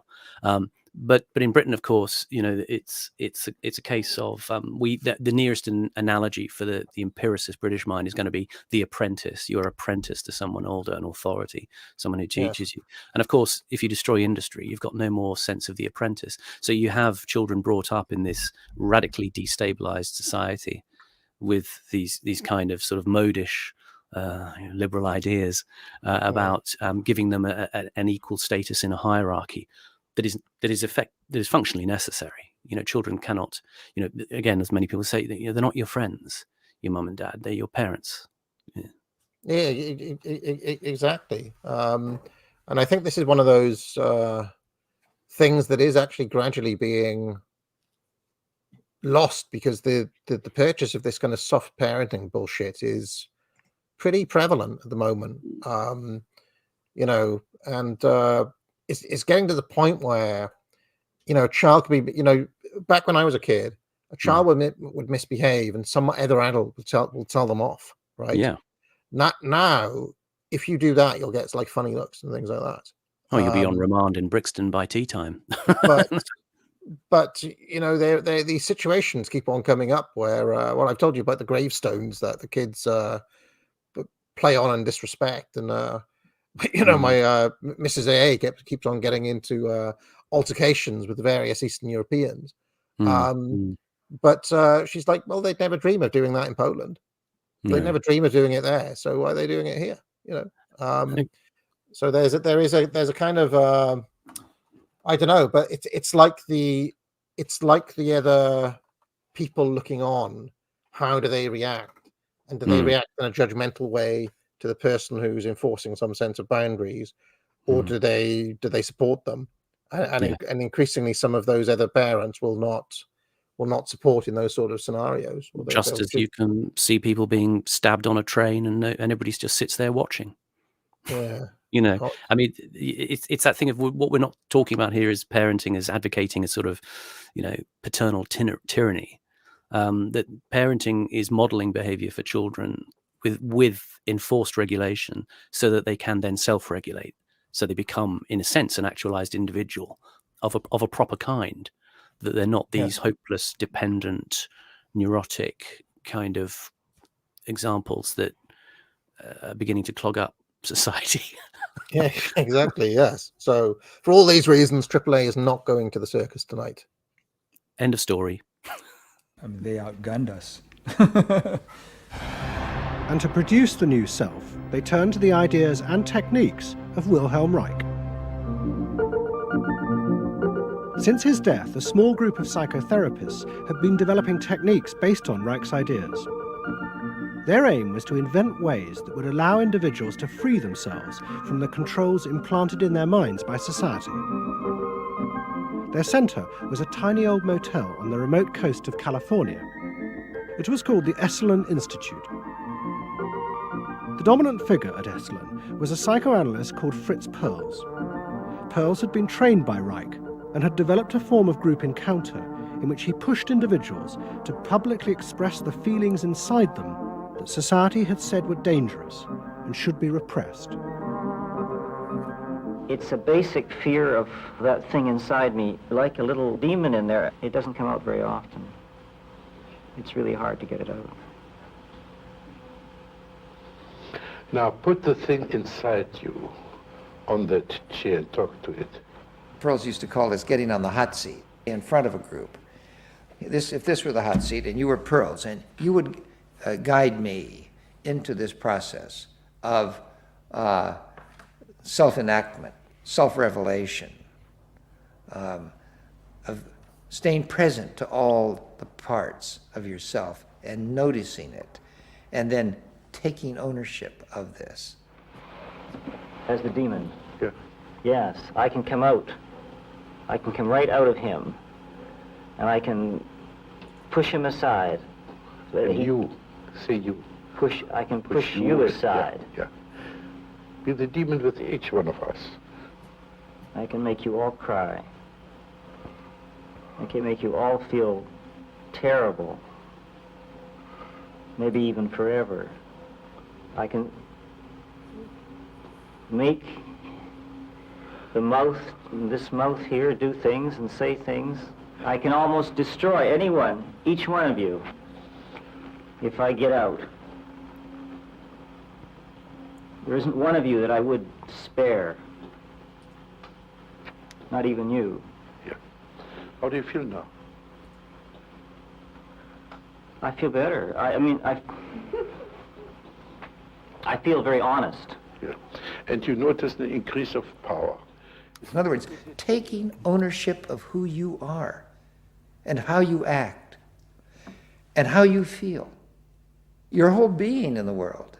In other words, giving you autonomy, owning your freedom. I'm frightening. When I have my power, I am frightening. Say, I frighten you with my power. I frighten you with my power. Now, where do you feel your power? In your hands? In your muscles? Where else? Wake up! I want to do for me, God damn you! Okay. Average night in my household. I'm only joking. I'm only joking. Stop it. You.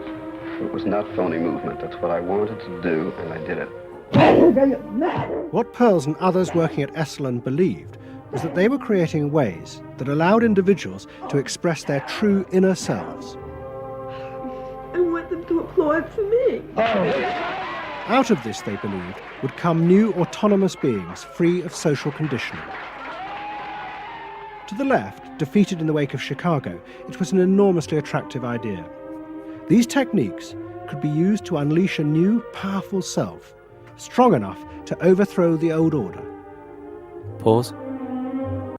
Again, just want to reinforce that. I mean, that's some of the most interesting footage we see there of the Esalen Institute, especially the first guy, where Pearls is encouraging him to talk in terms of his, his true inner feelings at that moment. Essentially, Pearls is getting him to activate the id, this uncontrollable force of violence, and I mean, it's a funny little clip with the guy essentially saying, basically, I'd kill all of you if I could, and then Pearls says, how do you feel? I feel great.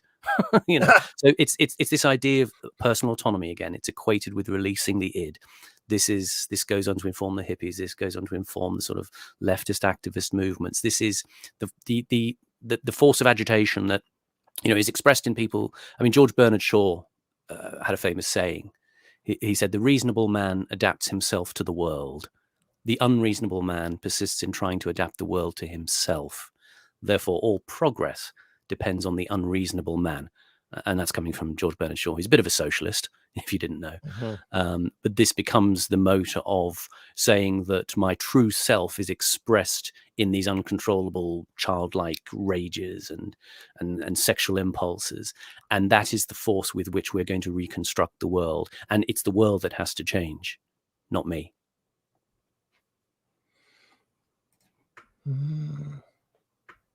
Very interesting. I also think about that from the other point of view, because you typically think of a man like that coming from the left, right? But what about like Trump as the unreasonable man, for example, or Vladimir Putin as the unreasonable man? Yes. Or you can think of various other unreasonable men throughout history. Unreasonable, right? Insofar as they're challenging the current hegemon. Yeah, I mean, there's not a. I mean, in my mind, there's not a great leap from the unreasonable man to cut the Carlylean great man. Yeah. Right. Whether it's you take your pick of any of the great men through history have been very unreasonable men. Yes. So.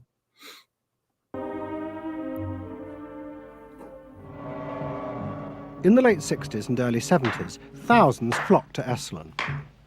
Only a few years before, it had been an obscure fringe institute. Now it became the center of a national movement for personal transformation, the human potential movement. So it became magnetic. People wanted to join this stream of exploration. Within 7 or 8 years, there were about 200 of these centers in America, looking mainly to Esalen for the leadership. I feel so liberated. Really? It's fantastic. And it took on a big political agenda. You could not separate personal transformation from social transformation. The two go together.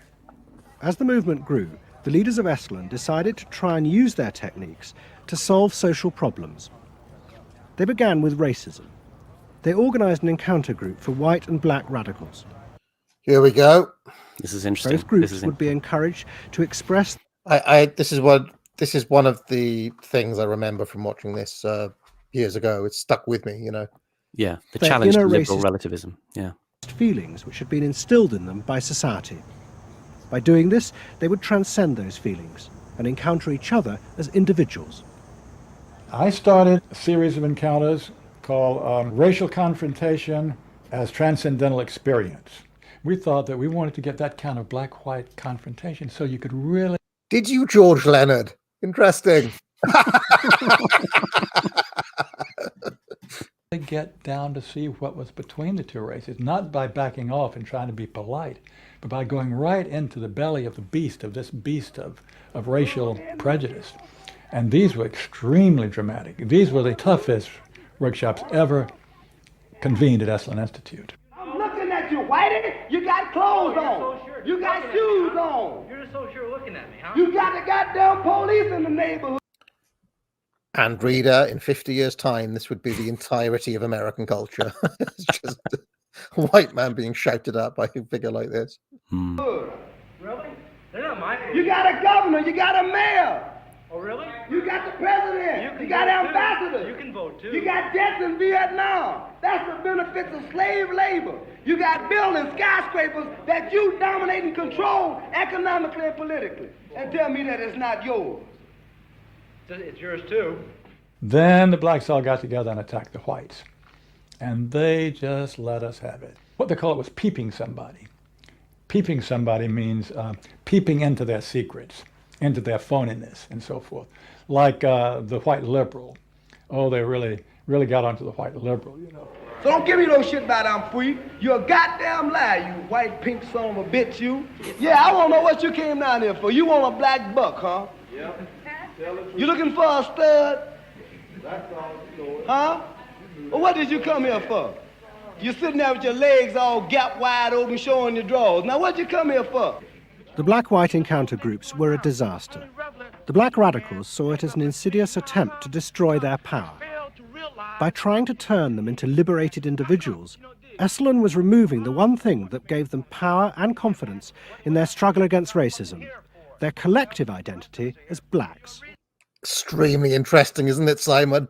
Very much. Very interesting. I mean, love it when things go wrong for liberals. Certain pleasure in seeing that guy. I'm props to him for hosing down the liberals with such, energetic language, let's say. But yeah, this is interesting. This realization that there's the confrontation between the black radicals and the white liberals, and the white liberals' idea of the black radicals' emancipation not being the same. Yeah, because they're all about I'm black, I'm strong. I'm black, I'm strong. You know, it's all that kind of beat, isn't it? You know, these guys. I'm trying to think of who the artist would have been around that time. Sly and the Family Stone or something. Yeah. For my reason. For your reason. I dig this. Your reason for being here is different from my reason. Yeah, and it goes on to be Public Enemy and stuff like that later on, doesn't it? Yeah. So the human potential movement turned to another social group who they believed would benefit from personal transformation. Nuns. And this time they were more successful. Oh no. The Convent of the Immaculate Heart in Los Angeles was one of the largest seminaries in America. A group of radical psychotherapists approached the convent. We're going to defile some nuns. Oh, brilliant. Fucking, what is this? Yeah. They wanted to try out their techniques for personal liberation on individuals whose identities were defined by a series of external rules which they had deeply internalized. The convent, anxious to appear modern, agreed to the experiment. Oh, God. And we did weekend encounter workshops for several hundred Immaculate Heart nuns. Nuns who were reserved, and they tended to be more reserved than other normal people, were told, don't be so reserved, let it all out. You're a good person. You can afford to be who you really are. You don't need to play the role of a nun. You don't need to keep downcast eyes. And prudence is an oversold virtue. You're trying to... I mean, this is, in my view, actively evil to kind of defrock nuns somehow. Like, what is this? Sick. Assert yourself, trying to find out who you are, who you're becoming. At the same time, you're trying to live a life of dedication, of service, and you're trying to make all these things fit into who you are, and you're just, it's such a turmoil at times that you just blow a gasket and do silly, crazy things, running around the orchard and stealing oranges and taking Cokes out of the refrigerator and crazy things. I felt like I was being a hypocrite, and I wanted people to respect me for what I was, not for what I was wearing. And so I'm glad for the change. You feel frightened, but you'll go on. Oh yeah, I'm scared to death, but it's worth it. The experiment began to transform the convent. The nuns voted to discard their habits in favor of ordinary clothes. Oh, God. But the psychotherapists found they had awoken other forces. Solid. One of the things we unleashed was sexual energy. The kind of thing that the church had been very good at restraining was no longer to be restrained. One sister who was a member of the community, she got the idea that she could be freer than she had been before, and she seduced one of her classmates and then seduced the mistress of novices, who was an older woman, very reserved, and her program of freeing this older woman was sexual.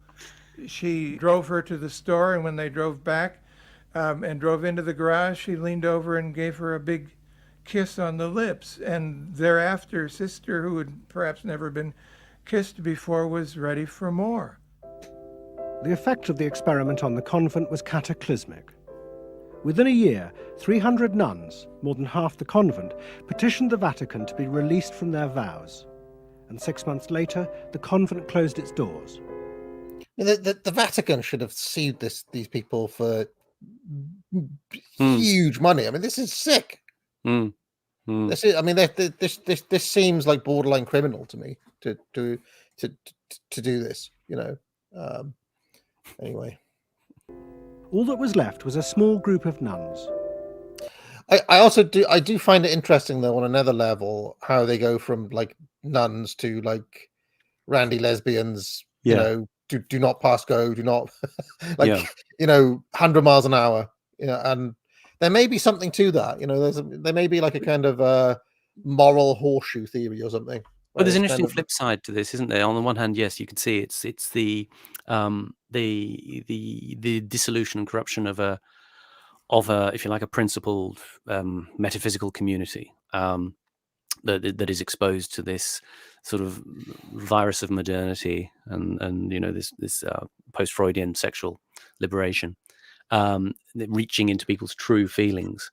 But you almost wonder if somebody did a similar sort of encounter with the Tory party and went and talked to them about reality, and you know, you can imagine they all end up as steaming racists.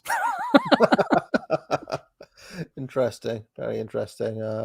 I should mention that there is the Andrew Marvell poem Upon Appleton House, which features a convent, and Marvell in that poem does suggest quite a level of randiness and lesbianism in the convent. And that was in the 17th century. So, you know, maybe it's always been a thing. Maybe it's so the thing is, if you focus on something a lot, there's the kind of shadow side to it that could, or if you focus on a fear, and if your ultimate fear is, I don't know, giving in to sin or whatever, then it's never that far away.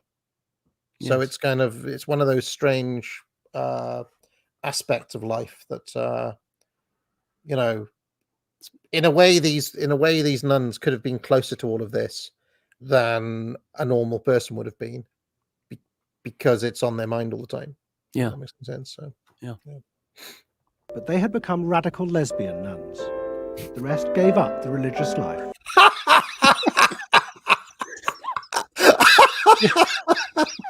It's almost like a porno, isn't it?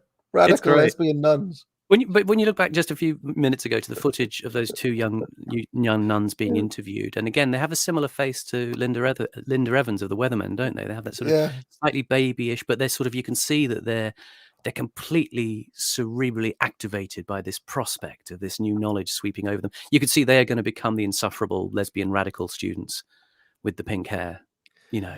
I want to see mock-ups of a movie called Radical Lesbian Nuns, starring I don't know, Eric Idle. Eric Idle seems like he'd be in that. Carry on, Radical Lesbian Nun. Radical Lesbian Nun, starring Hattie Jakes.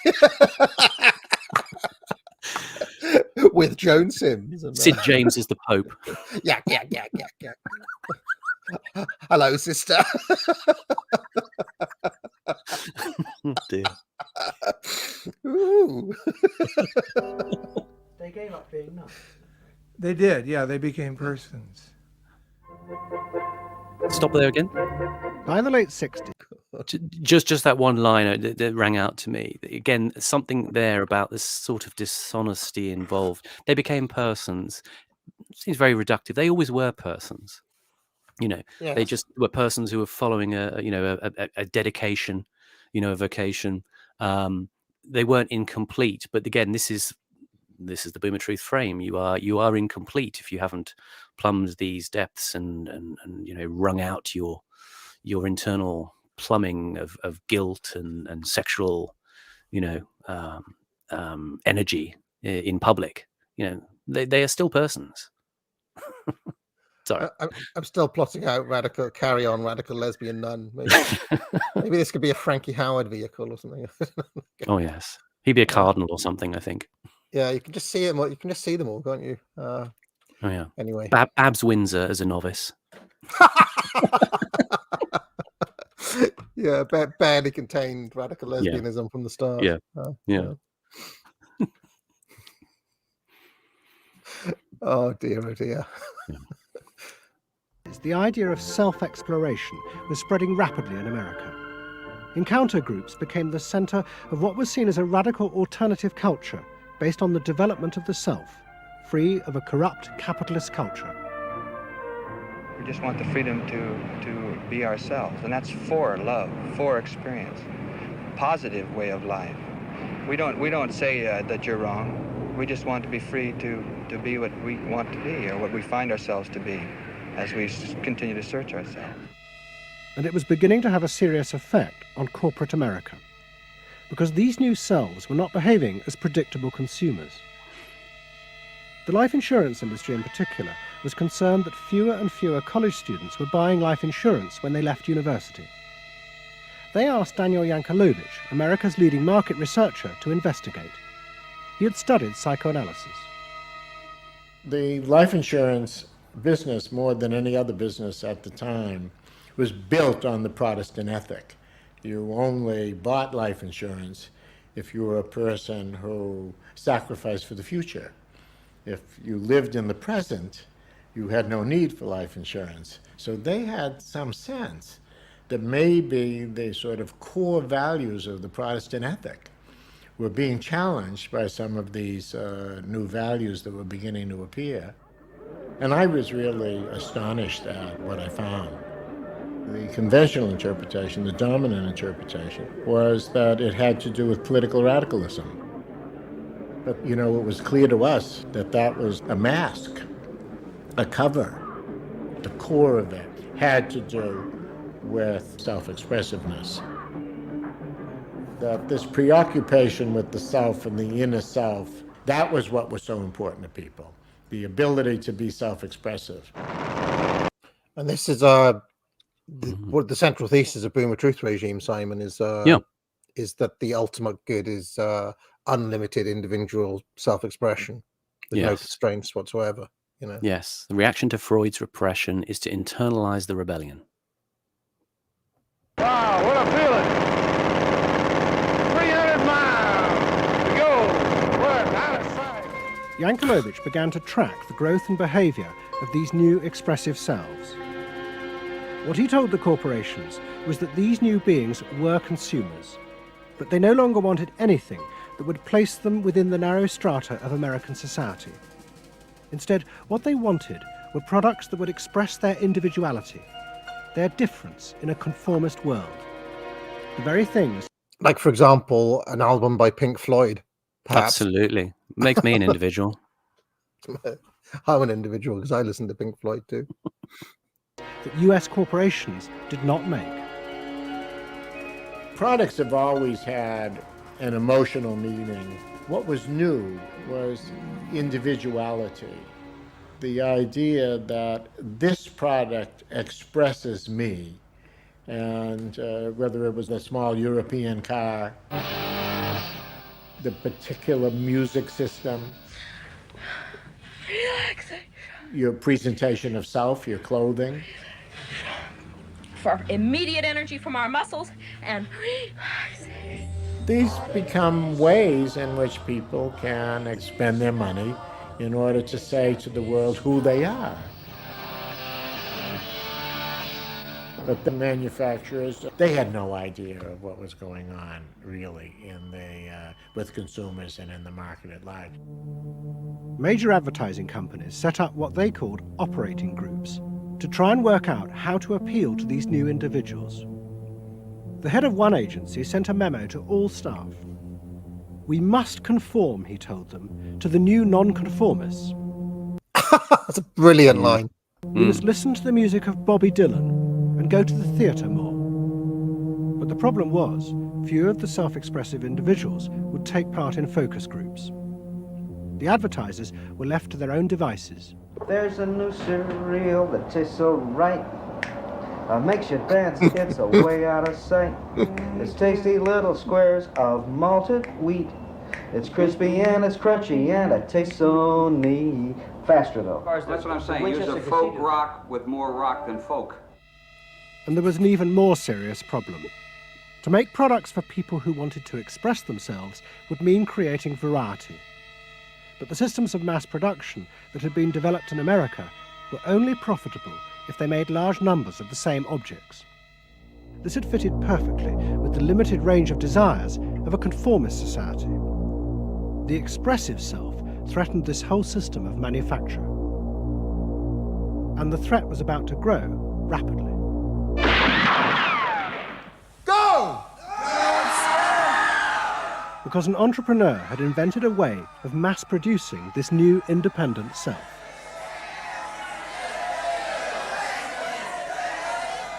He was called Werner Erhard. Some of the stuff that we traditionally think of as being... A lovely visualization of the chat there, Simon. With those people on the floor kind of spazzing around. I'm only joking. A room full of women screaming. Yes. Heaven. being in your mind is actually in the world, because you're moving to that too. Erhard had invented a system called EST, Erhard Seminar Training. Hundreds of people came for weekend sessions to be taught how to be themselves. And EST was soon copied by other groups, like Exegesis in Britain. Many of Erhard's techniques came from the human potential movement, but he criticized the movement for not having gone far enough. Their idea that there was a central core inside all human beings was, he said, just another limitation on human freedom. In reality, there was no fixed self, which meant that you could be anything that you wanted to be. The thesis of the human potential movement was that there was something really good down in there. And if you took these layers off, what you were going to wind up with was a kernel, a something that was innately self-expressive, that was the true self, that was going to be a wonderful thing.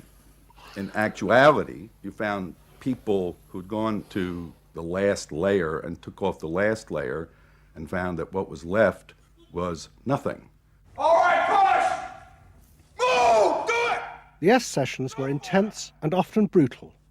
The participants signed contracts agreeing not to leave and to allow the trainers to do anything they thought necessary to break down their socially constructed identities. You're gonna get sandwiched in there. Push! Go for a win! If I push harder than you do, I'm gonna... Don't they do this in Scientology sessions as well, Simon? I seem to remember. I feel like they do. What was the name of the Scientology guy? L. Ron Hubbard. I think this was part of L. Ron Hubbard's level system as well, that they had to break down all the aspects of themselves in struggle sessions like this until they're reformed as Scientologists or whatever. It's not unlike, as I mentioned before, the training of drama students, the way that the idea you're put under psychological pressure to break down and then be rebuilt. And the Erhard Seminar Training thing, the comments he makes about the struggle to reach the authentic personality is like peeling an onion, and that you peel away the last layer and there's nothing there. And again, this is very salient at this time culturally as well. I don't know if you've ever seen the TV series The Prisoner with Patrick McGowan. Filmed in Portmeirion in Wales, lovely place. For those who haven't seen The Prisoner, obviously there's going to be a bit of a spoiler here, but the basic plot line of The Prisoner is a government spy quits his job in a rage. He's then drugged and he awakes in a village, a remote village where he's never allowed to leave, constantly under the surveillance of the mysterious number one in the village. He is number 6, and he is sort of everyman figure struggling with the day-to-day conflicts of government and the nature of man and so on over a number of episodes. It's very clever series, very highbrow script for the late 60s, and a fascinating exploration of this very point of the trying to reach the self by peeling away the layers. And the key kind of conflict in it is just a moment. I'm just going to switch something off there. The key conflict you have in this. Simon, here come the people in grey. to take him away. He's Simon. Oh, have they got you? Hold on. I'll go out. All right, they've got him. They've got him, friends. Okay. Well, I guess he'll come back in a second. Yeah, kind of. Oh, there he is. Hello, Simon. Are you back? Simon. Oh no. Oh, we've lost him. We're back. We're back. We're back, I'm Simon. back. Sorry about that. Sorry about that. My computer went mad. So in The Prisoner, anyway, he's battling against the unseen number one of the village, and you sense the series is driving towards this kind of climax where he discovers who number one is. And in the last episode, there's a struggle between him and number one, who he tracks down. And number one is a masked figure, and they have this fight. And he pulls the mask off number one, and the face underneath is that of a gorilla, but it's also a mask. So he pulls off the gorilla mask, and then when the mask comes off, he sees himself. And this represents the struggle to find the authentic self. And again, this notion of finding the number one in your life, the authentic self, this gets replayed in The Empire Strikes Back. You know, yes, very much so. Luke is battling in the cave on Dagobah with Darth Vader. The mask is broken, and inside is the face of Luke himself. And this is an interesting bit of Star Wars lore, because I remember there was an essay on the semiotics of Star Wars I read at university in the early 90s. I've not been able to track it down, but it was going over things like the naming conventions in the script. You know, Hollywood script writers tend to sort of, they pick character names which kind of reflect the nature of the character, and then they sort of modify the name, you know, to give it a bit more, you know, sort of believability or resonance or character interest. But there was this idea in this particular essay looking at Star Wars that Darth Vader was a kind of transposition of Dark Father, you know, and Obi-Wan Kenobi was a kind of transposition of you can be what you want to be. You know, this was a sort of thesis that's going to the heart of this S stuff as well. Now, I know years later people interviewed George Lucas and he talked about using the Dark Father thing, and people said, oh, well, that's rubbish, you know. But this, as I said, this was quite some time before that. It was an academic essay. I can't quite remember where it's from, but it's very interesting. The idea that, again, Star Wars is this rolling out this form of myth of self-actualization.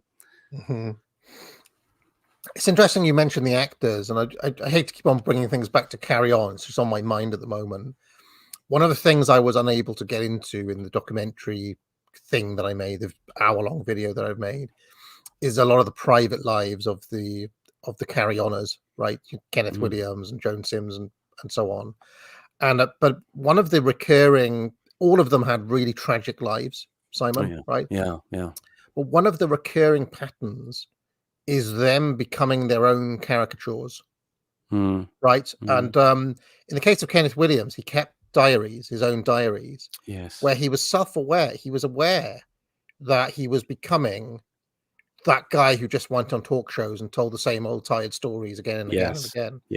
And that, you know, his persona, his snooty persona and his snide persona and so on, literally just became him, right? And he was aware of this in his diaries. And of course, he ends up, I mean, we don't know if it was a suicide, but he died of an overdose. And the last entry in his diary is, oh, what's the bloody point? You know, he was only 62, right?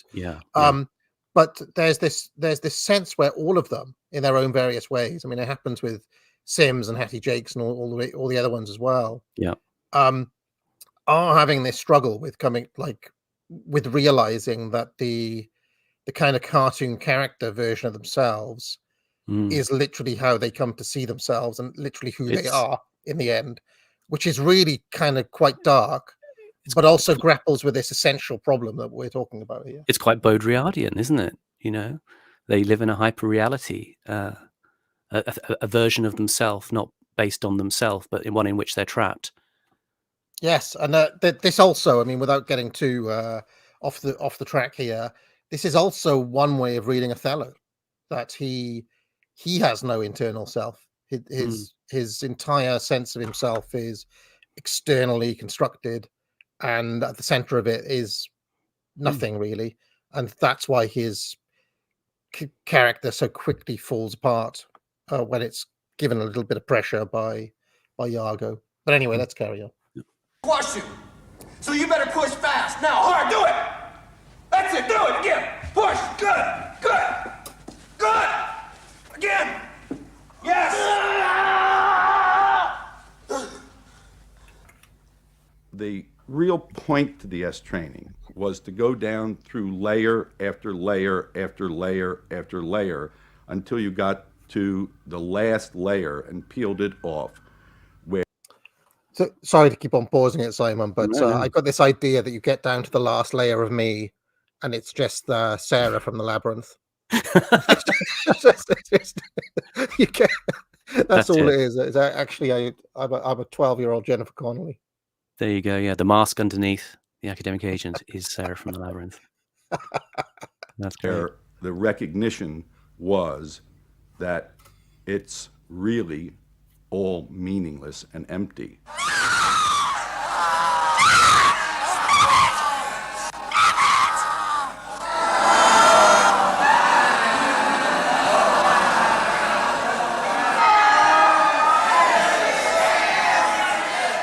Now, that's existentialism's endpoint. S went a step further in that people began to recognize that it was not only meaningless and empty, but it was empty and meaningless that it was empty and meaningless. And in that, there's an enormous freedom. All the constrictions, all of the... So I am going to have to let it run a bit because we're running long today, Simon. But do you think they did this with the radical nuns? Let's go down the lane. Let's go down. What's beyond the radical? What's beyond the radical lesbian nun? Huh? What's beyond? Okay, you've gone from nun to radical lesbian nun, but let's go beneath that again. You know, do you think they could? Do you think they subjected them to this? Break them down again? You know, I don't know, but they certainly brought them to a vision of hell if they just all lay them in a room screaming like that. I mean, like he says, the end point of existentialism, hell is other people. Rules you've placed on yourself are gone, and what you're left with is nothing. And nothing is an extraordinarily powerful place to stand because it is only from nothing that you can create. And from this nothing, people were able to invent a life and allowing them to create themselves. Invent themselves. You can be what you want to be. I want you to start to make that sound, and on that sound, create. You know, this is bourgeois morality taken to its extreme endpoint, because this whole idea of constructing the self, Simon, goes right. I mean, we talked about Shakespeare, goes right back to Shakespeare's time. You know, where you have the middle class person who literally makes themselves. Right? It's I mentioned it before. Ben Jonson producing his own complete works with his own name on the front cover. Yes, because this is me now. You know.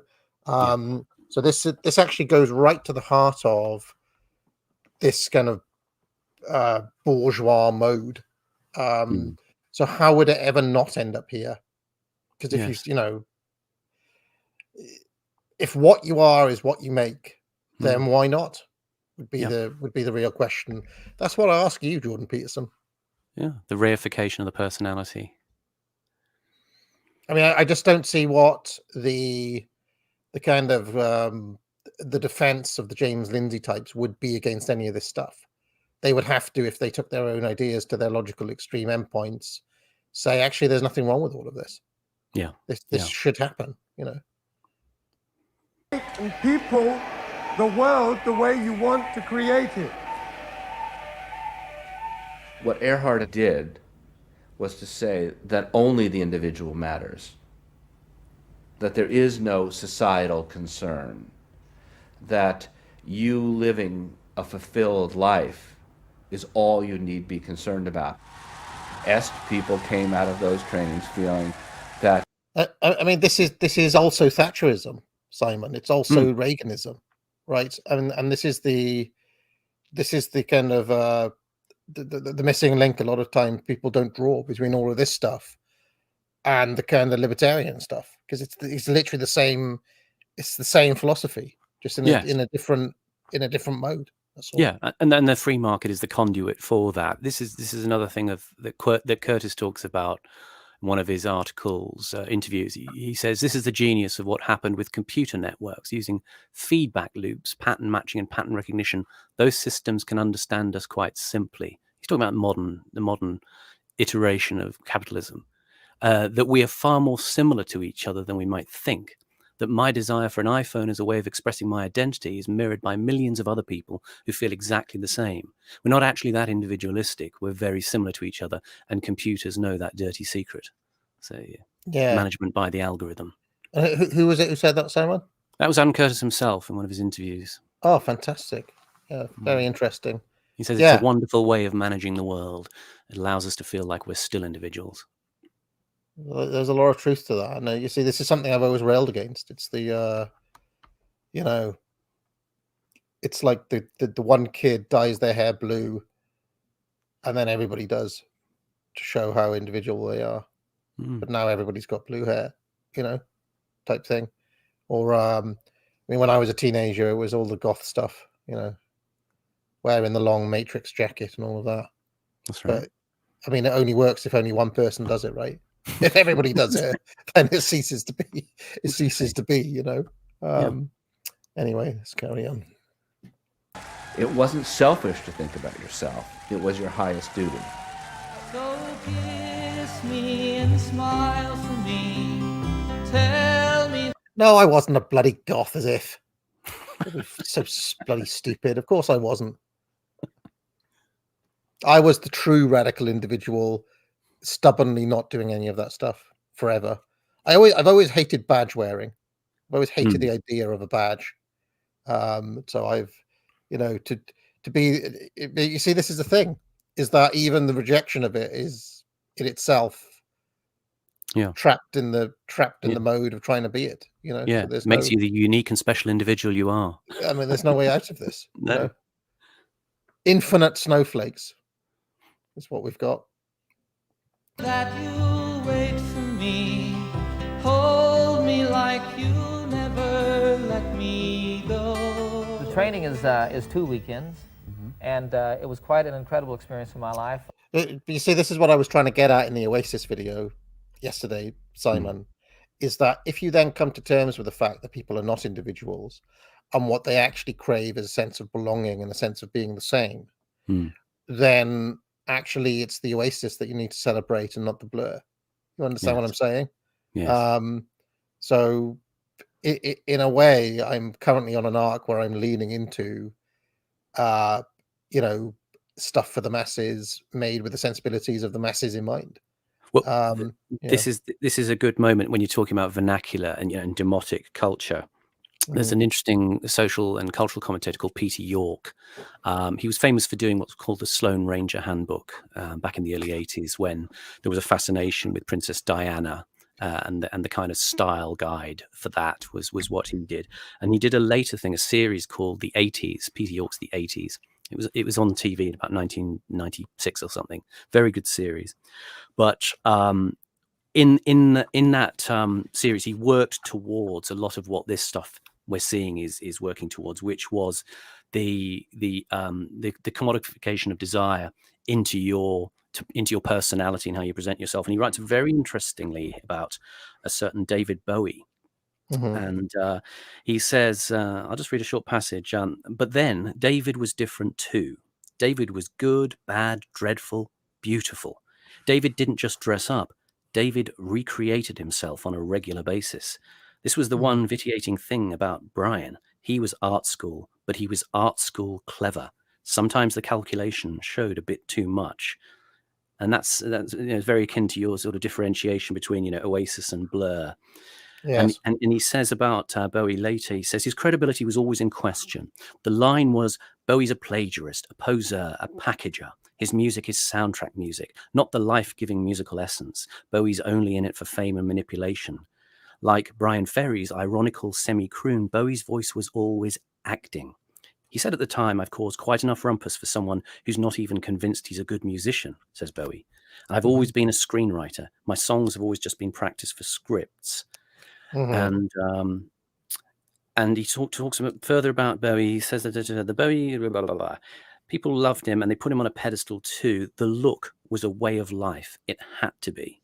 And again, so Bowie himself is a kind of sort of keynote cultural influencer who makes that leap into you transform and recreate yourself constantly. Yeah, very much so, and building up a certain thing and then smashing it down again. If you remember when I finished UO, Dee put the Hammersmith retirement gig thing up because he's also aware of these things. It is interesting. You see when it comes to the crowd stuff, how can I put this? I feel, I honestly do think that there's an extent to which there are some people who genuinely do stand apart from the crowd, right? Who are never part of it. And I say that because I believe truly that I've always been one of these people, that I am never part of the thing that I'm part of. Hence, in the 90s, when everybody was singing, Wonderwall or whatever that pub anthem was, I was there, but I was also aware of it happening at the same time and observing it at the same time. That means that you're never truly part of it, right? Which is why Bowie always spoke to me, because I always felt that he, regardless of what scene he was a part of, was aware of the scene at the same time, right? Whereas I do not believe, and I'm not trying to say this in an arrogant way, because in a way I have always envied this. There are other people who are part of that crowd who are not aware of it and are truly part of the thing itself, right? I.e., they're experiencing it in the way that it really should be experienced, and that is something that has always been my slight irritation with the individuality thing, because in a way, if you're a member of that crowd, you're not being the individual, right? But you can't really be you cannot be the individual and be part of the crowd. There's a kind of flip side to it, and that's something I've always struggled with, always. Even to this day, where I we say we're part of this online community, but I've never felt part of any bloody community, even though people put me right at the center of it, So but that's the interesting thing about, as you say, once a scene of some kind is established, the nature of the scene is it gets commodified and absorbed into the process of capitalism, let's say. And that's the point at which, before as it becomes a scene, that's the moment you have to evacuate from the scene. In order to retain that authenticity, if you like, if that's your actual aim. Exactly. All right, let's carry on. But in a strange way, I do not think that my peculiar mode of being a kind of perennial outsider in that way can be scaled up to a societal level. You can't have an entire society of people like that, because fundamentally people are not like that. And the very fact that they form into communities and crowds, and that they conform and they all want to do the same thing and so on, shows it again and again and again. There's no actual escape from this, And the outsider is a romanticized figure, but I have to say I'm somewhat of an outsider myself, and it's not actually a very romantic position in that sense. You're aware that other people wouldn't necessarily tolerate. Most people won't tolerate that level of eccentricity, in a sense, from the norm. Indeed. And also, it means that you're never truly part of anything as well. So it's and you sort of have to remove yourself in order to maintain relations with other people, if you like. Strange. Absence So makes the heart grow fonder. the society wouldn't function if everybody was like that either. So anyway, let's carry on. I'll forever be grateful for the experience. I got a great deal out of it. We really want to know who we are. There are things going on. We learn more and more about ourselves all the time. And to really find out what it is that makes us tick and how we are discovering ourselves. Est became hugely successful. Singers, film stars, and hundreds of thousands of ordinary Americans underwent the training in the 1970s. But in the process, the political idea that had begun the movement for personal transformation began to disappear. The original vision had been that through discovering and expressing the self, a new culture would be born, one that would challenge the power of the state. We will not let them separate our culture from our politics. We are a people. We are all together. But what was now emerging was the idea that people could be happy simply within themselves, and that changing society was irrelevant. One of the proponents of this was Jerry Rubin. In 1968, Rubin, as leader of the Yippies, had led the march on Chicago. Rubin, I wonder where that name's from. Let's carry on. But now he had undergone S training. I was willing to die, and I had a martyr complex in a sense. I think we all did. And I've given up that ideal of sacrifice. And I'm not as overwhelmingly moved by injustice as I was. And now we reincarnated ourselves from within. Basically, the politics were lost and totally replaced by this lifestyle. And then the desire to become deeper and deeper into the self. By now, a grandiose sense of the self. And my a good friend and one of the original Yippie founders, Jerry Rubin, definitely moved in that direction. And I think he was beginning to buy into the notion that he could be happy and fully self-developed on his own. Socialism in one person. Yes. Was he alone in that trajectory? Although that, of course, is capitalism. That's the whole joke. I think it's funny. I think it's funny because people spend so much of their life being bedeviled by their past and being locked into their past and being limited by their past. And there's an enormous freedom from that, letting people create themselves. Est was only the most vivid and intense expression of an idea that was spreading rapidly through all strata of American society. Books and television programs promoted the idea Yes, don't look now again, duty Simon. was to be oneself. And those monitoring this shift were astonished at the speed with which the idea was spreading. In 1970, it was a small percentage of the total population, maybe 3 to 5%.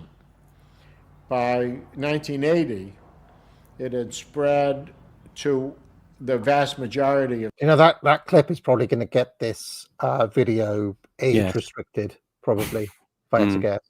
Which could watch it while you can, friends, because that may jeopardize the 7.8 thousand. Well, interestingly, so I was going to say, interestingly, a lot of that sort of handsy, getting naked and massage therapy, that's sort of a development directly from Reich's practice, his actual psychiatric practice. He would ask people to sort of undress, down to their underclothes or something like that, and then he'd begin to sort of massage them, quotes, to loosen their body armor, as he conceived of it. It's sort of a Jimmy Savile of therapy. You asked the question, how do you get self-actualized? You take this day and you say, when I shave every morning, I look in that mirror, I say to myself, I really say this, I say, nobody is going to ruin this day for you, Wayne Dyer, nobody. That this preoccupation with the self and the inner self traveled and spread throughout the society in the 1970s. It helped me to stop living in the past and start building from today and using my experiences in a positive way to be a better person today and tomorrow. But then the problem comes, well, how do you be self-expressive? And it was they need guidance. Oh yeah, here we go. At this point that American capitalism decided it was going to step in and help these new individuals to express themselves. Brilliant. And in the process, make a lot of money. The first thing they were going to do was to find a way of getting inside their heads, to discover what these new beings wanted in order to be themselves. This came not from Madison Avenue, but from one of the most powerful scientific research institutes in America. Stanford Research Institute in California worked for corporations and government. It had done much of the early work on computers. It's always this place in Curtis, have you noticed? It's always Stanford in California. Yeah, or it's some think tank, Or you know, the Rand Institute is the, Rand is the other Institute, one. or Caltech, you know, that kind of thing. Yeah, it's always something like this. Yeah, and was also working for the Department of Defense on what would become the Star Wars project. In 1978, a group of economists and psychologists at SRI decided to find a way to read, measure, and fulfill the desires of these new unpredictable consumers. The idea was to create a rigorous tool for measuring a whole range of desires, wishes, values that prior to that time had been kind of overlooked. They say in business, you know, what gets measured gets done. We were basically telling manufacturers, if you're really going to satisfy not just the basic needs, but individuated wants, whims, and desires of more highly developed human beings, you're going to have to segment. You're going to have to individuate. To do this, SRI turned for help to those who had begun the liberation of the self. In particular, one of the leaders of the human potential movement, a psychologist called Abraham Maslow. Through observing the work at places like Esalen, Maslow had invented a new system of psychological types. He called it the hierarchy of needs, and it described the different emotional stages that people went through as they liberated their feelings. At the top was self-actualization. This was the point at which individuals became completely self-directed and free of society. The team at SRI thought that Maslow's hierarchy might form the basis for our society, not by social class, but by different psychological desires and drives. Is this where they have the very vast bottom of the triangle, which is just pigs? What you need slop? I think it is, isn't it? Yeah. This is the aisle down the middle of Lidl. You know, what's that place? Aldi, the trough in the middle of Aldi. The trough of shame. Yes. Yeah, that's the base of the Maslow pyramid.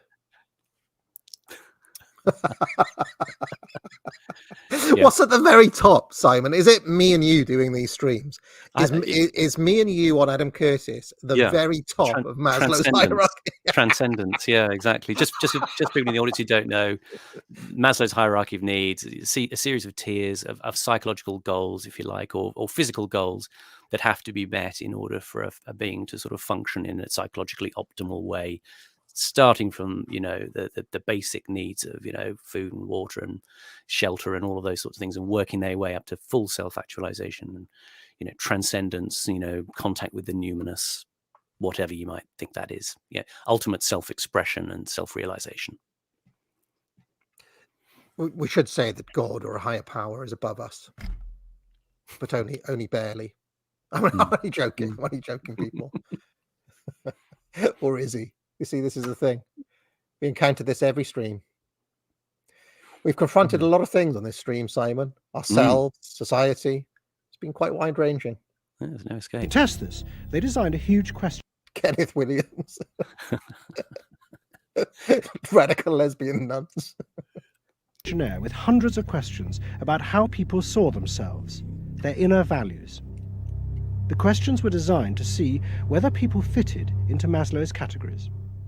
We were trying to find out what people really felt like. So we asked these really penetrating questions, and we hired a company that administers surveys, you know, to do them.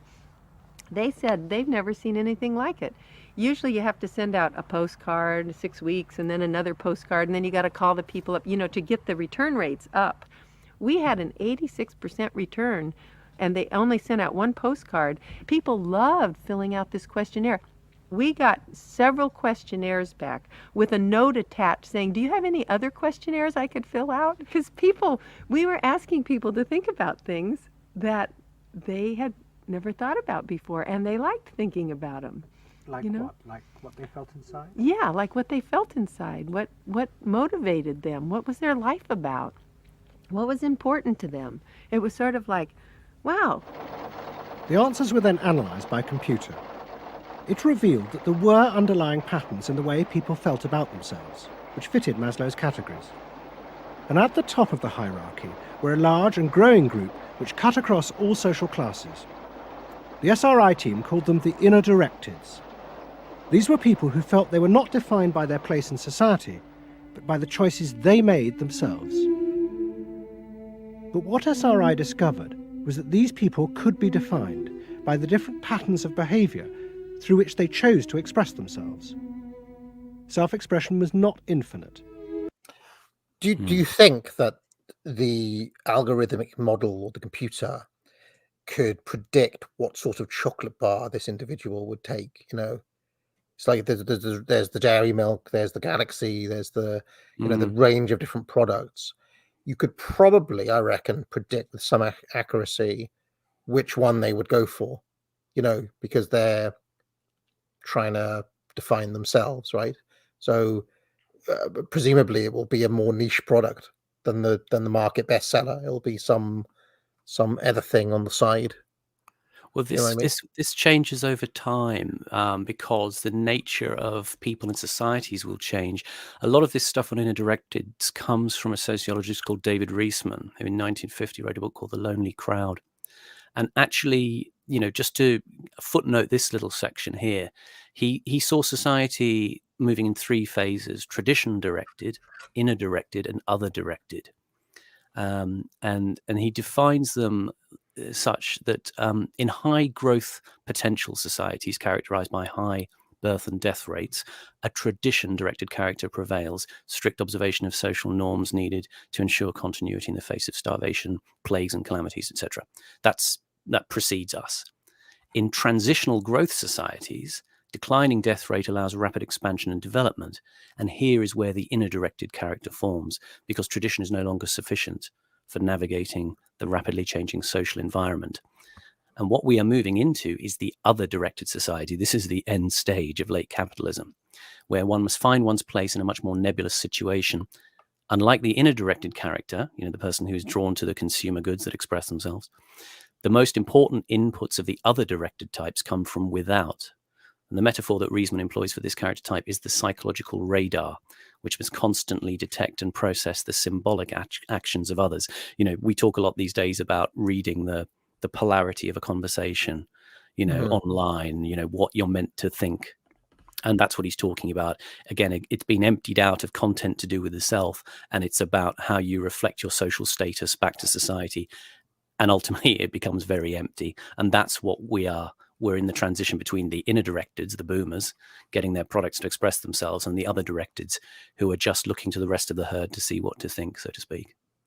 And that's why Keir Starmer won't let you have a ciggy down the in the pub garden anymore. No, because it's moving into an other. That was a self-directed. That it was your choice to have the cigarette in the pub garden. That's right. Now in an others-directed society, you have to think of everyone else. Yeah. Yes. It fell into identifiable types. And the SRI team invented a new term for it: lifestyles. They had managed to categorize the new individualism. They called their system Values and Lifestyles, VALS for short. At the forefront of this change are three new VALS groups we call inner-directed. These are people for whom personal satisfaction is more important than status or money. They tend to be self-expressive, complex, and individualistic.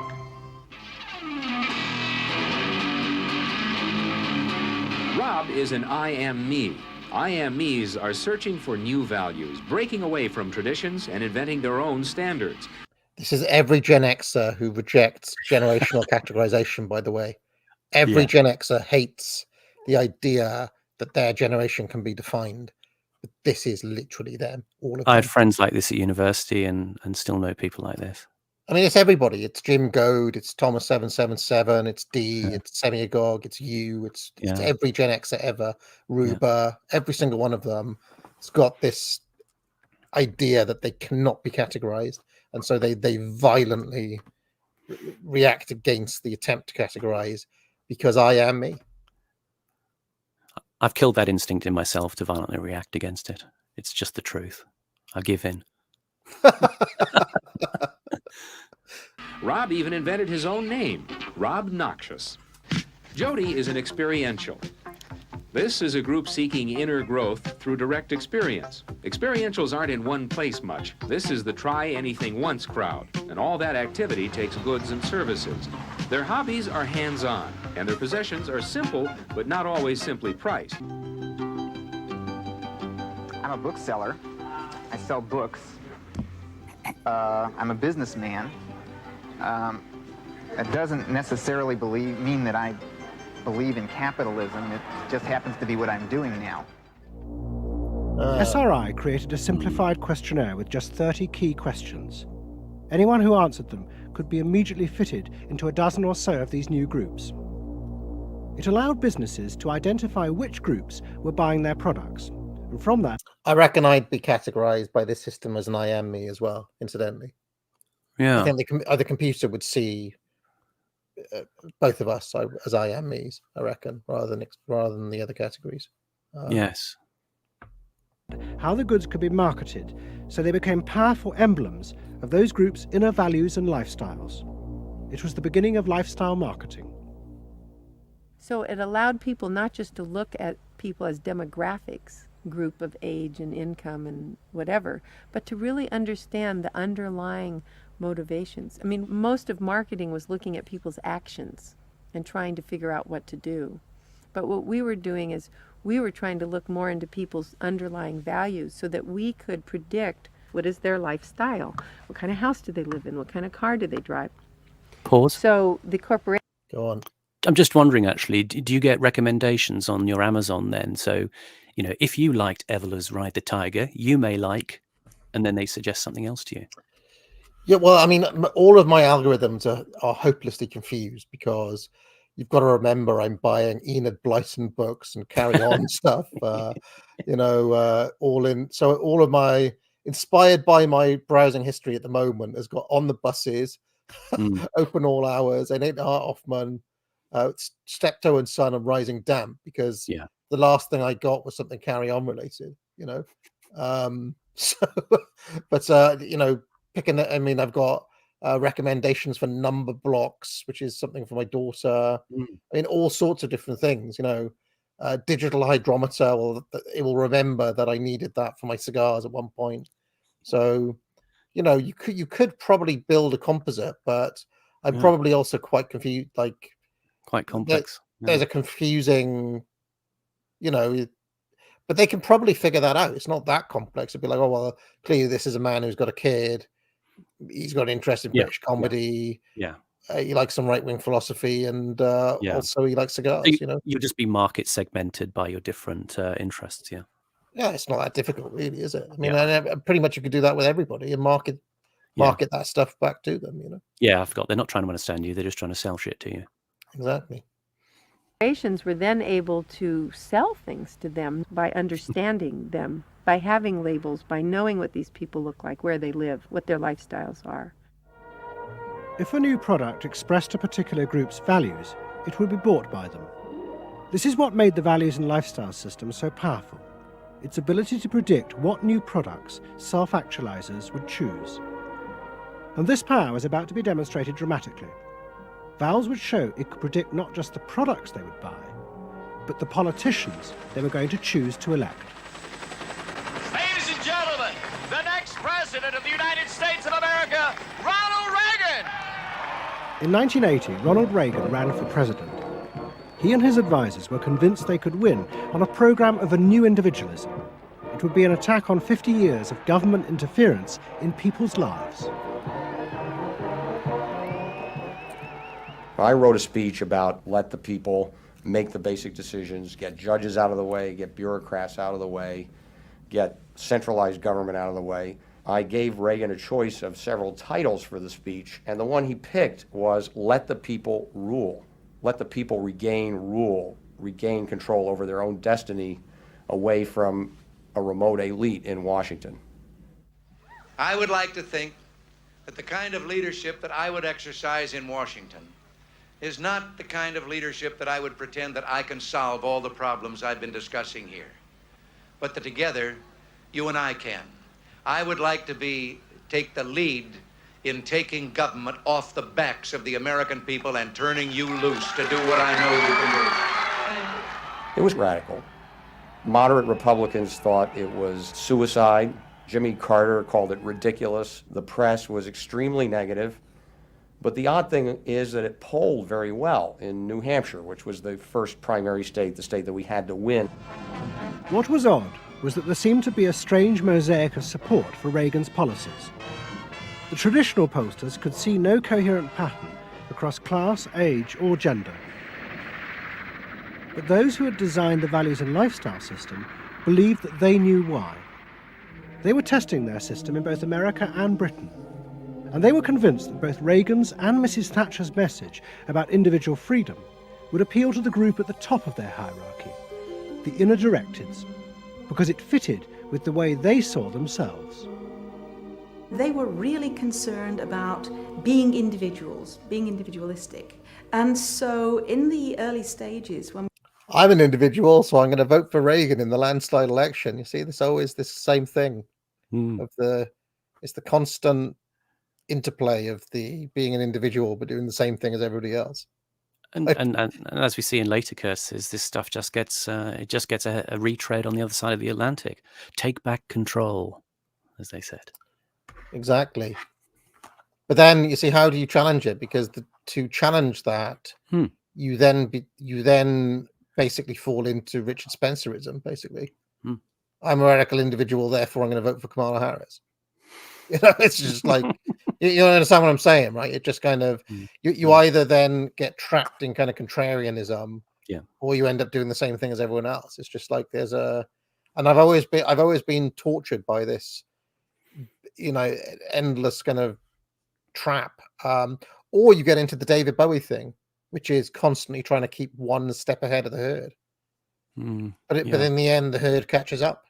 So you then have to constantly leap from Ziggy Stardust to Thin White Duke to Plastic Fiddy Soul, etc., etc. And the main thrust of this episode, as we draw towards the end, is essentially this point that this is the moment of cultural onrush where you can buy an identity. This is something that's I recall there was a book that Daniel Defoe wrote in 1726. It was a kind of business self-help book called The Complete English Tradesman. And he wrote a very interesting passage about what happens when you have the sort of nouveau riche arrivisti, meeting the traditional moneyed classes. And he says, it was a smart but just repartee of a London tradesman when a gentleman, who had a good estate too, rudely reproached him in company and bade him hold his tongue, for he was no gentleman. No, sir, says he, but I can buy a gentleman. The moment of realization. Yes. And it literally ends up with I've always thought the Spice Girls. Do you remember there were 5 of them? Scary, sporty, posh. What were the other 2? Ginger, trashy, and what was the other Spice Girl? Scary, Ginger, sporty. Do you remember? And I always thought, well, these were just 5 off-the-shelf identities that young girls could buy. Like they were encouraged to identify which one are you type thing. Literal Barbie doll. And a lot of 90s culture was like that. I remember it with friends. Which one of the friends are you type thing. Well, I'm Ross and you're Joey and all that sort of stuff. Very strongly encouraged. And that kind of carries on. Like there's a way of seeing quote unquote woke as just a way of co-opting the new arrivals into the pre-existing system. Yes. It's right. Okay. So, all right. Well, you already had scary, but now you get like, curry spice or something as well. Yeah. To go along with it, or, tranny spice. The lesbian disabled spice or whatever, Yeah. But really, it's just another off-the-shelf identity. There's no culturally organic thing happening. This is market segmentation, and that's the point here. Yeah, no, and in the darkest aspect, the off-the-shelf identity that you simply purchase becomes a stand-in for an actual personality. Yes, yes, and a surrogate for a collectivity that you no longer have at the local, the tribal, the traditional, the national, the country level. Yes. Mm. We were looking at the messages that both Thatcher and then Reagan were putting across. We said they are using words that will really appeal to a lot of the younger people, and particularly to the people who are moving towards self-actualization. We call them the inner-directed people. A lot of our colleagues said, that's absolutely ridiculous, because inner-directeds are very socially aware, very socially concerned. They'll never vote Conservative, or they'll never vote for the Republicans.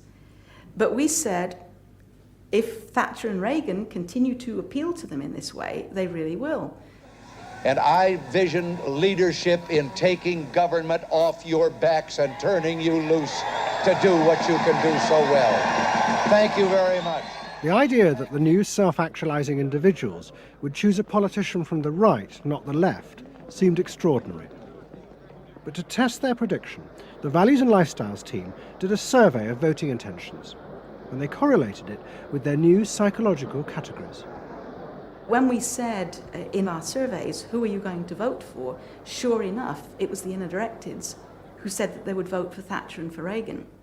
But I've had an interesting thought watching this, Simon, is that in the current political climate of today, I wonder if the breakdown of this is because the total number of quote-unquote self-directeds has actually declined since the Thatcher-Reagan days. Because the self-directeds today, I reckon, would probably vote Trump more than Kamala Harris, right? But there has been a rise of what we call the NPC, like the person with no kind of inner life and who is totally the social conformist, if you want to put it that way. And so, you've got that sort of person who wants to signal to society that they have the same politics as the HR poster, the one that you're meant to have, as opposed to this idea of being the quote-unquote individual. So I do wonder if what we're actually seeing is what you were talking about earlier on, is the transition from the with the self-directed society to the others focused one or whatever. Well, yeah, it's a difficult moment because it's a slippage between again that Freudian notion of organic desire towards the Landian notion of machinic desire. It's not so much starting with Bernays anymore, that it's the product is you buying your dream. It's now that your dream is being given to you. It's no longer your dream. It's their dream that's being given to you, and you're being refashioned around how the product seemingly expresses your desires. But as Land would say, they're artificial desires now. They're just flows in a system. They're no longer connected to a rootedness of an individual or a place. So what does that mean in reality? You just become kind of like it becomes put a pair of knickers on or something. Well, it's going to become that sort of commonplace that people say now. It's that you become the product. Right. Okay. We're going to see an image shortly towards the end of this, which is going to really capture that. And they made the difference in those elections because of their voting for Thatcher and Reagan. And it really surprised our colleagues, even within my own organisation. It really showed the power of this approach, because it's very difficult to identify inner-directeds on the street. These people who voted for Thatcher and Reagan, these inner-directeds, came from any walk of life. It's really hardly correlated with social class at all. I mean, if you just go along and look at age, sex, social class, you would never pick them up. But if you really go along with a questionnaire that gets at their values, then you can identify them very easily. And that was new? And that was completely new, yeah. At the beginning of 1981, Ronald Reagan was inaugurated as president. But he took charge of a country that was facing economic disaster. The terrible inflation of the 1970s had destroyed much of America's traditional heavy industries, and millions were unemployed. But true to his campaign promises, Reagan told the country he would not step in to help, as all previous governments had since the war. These United States are confronted with an economic affliction of great proportions. We suffer from the longest and one of the worst sustained inflations in our national history. Idle industries have cast workers into unemployment, human misery, and personal indignity. In this present crisis, government is not the solution to our problem. Government is the problem. But America's ailing economy was about to be rescued, not by government, but by the new groups that the market researchers had identified, the self-actualizing individuals. They were about to become the motor for what would be called the new economy. You can be what you want to be. So regarding V8, what do you really want? A tasty product that's good for me. What do you want that for? One technique is that we ask people the same question over and over and over again, and we say, what do you want? What do you really want? What do you want that for? And they start to talk about it, and they kind of get intimate with what's going on. What we're doing with that technique is unpeeling the Do you think they keep on going? What do you want? A tasty product. What do you want? Tasty product. What do you want? I want to become a radical lesbian nut. It really gets down to that point. That's an interesting clip, that, isn't it? Because the first thing she says, I want a tasty product that's good for me. It's like a learned response. Again, they're kind of subliminally suggesting what the right answer is, and you give it to them. So it's a sort of endless feedback. I want a pot noodle. I want the destruction of all mankind. See, I wonder if they ever got me and you in there. We could have some real fun.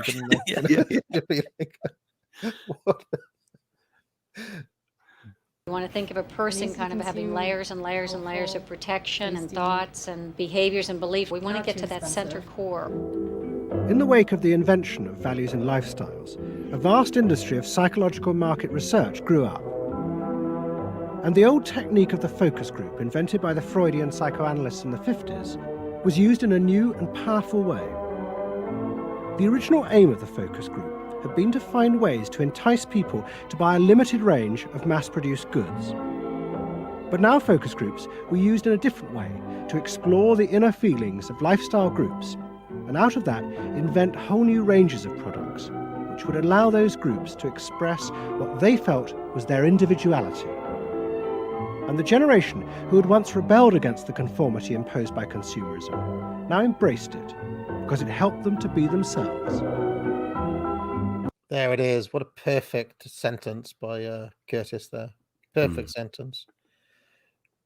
What capitalism managed to do that was brilliant was to actually create products that people like me would be interested in, that people like Jerry Rubin would be interested in. Capitalism developed a whole industry. When that manifests as a gaudy Hawaiian shirt, what does that really mean? I mean, it's just kind of developing products that evoked a larger sense of self. Who am I? I'm kind of a Beach Boys reunion 1982. That's me. That's who I really am. Oh, brilliant. That seemed to agree with us that the self was infinite, that you could be anything you wanted to be. That took our philosophy and agreed with it, and then created products that supposedly helped you, aids, that helped you be this limitless self. The product sells you a way of life, a way of being. The product sells you values. Pause. You dress this. Go on. But this was a fantasy. The self was not infinite. Yeah, exactly. Yes, I've noticed that he's been very self-controlled, Curtis. We haven't got a single, but that was a fantasy in this series so far. In the Century of the Self, on his best behavior. We have had, but this was wrong at least once. Yeah. But way you live in a house like this, you have furniture like this, you use this computer. Do you have the regular jeans or? Oh, Gloria Vanderbilt does a lot in denim, in silks, and in cotton. You eat in these restaurants, Their values there, hipness, coolness. This is not, I repeat, not a marketing scheme. So the notion that you could buy an identity replaced the original movement notion that you were perfectly free to create an identity. And you were perfectly free to change the world and make the world anything you wanted it to be. Well, what I wear is a statement. And this vast range of new desires fitted perfectly with changes in industrial production.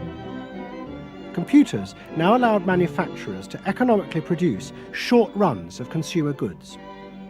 The old restrictions of mass production disappeared, as did the worry that had bedeviled corporate America ever since mass production had been invented, that they would produce too many goods. With the new self, consumer desire seemed to have no limit. In the United States, the concern of companies was always that supply would outstrip demand.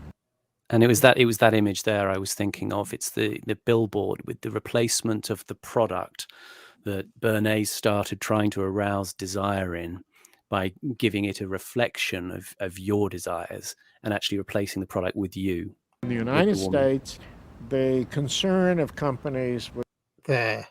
Yeah. But now, of course, that woman, Simon, is you. Yeah. I mean, literally you. Yeah. That's it. There's this as sort a of true, as a troon.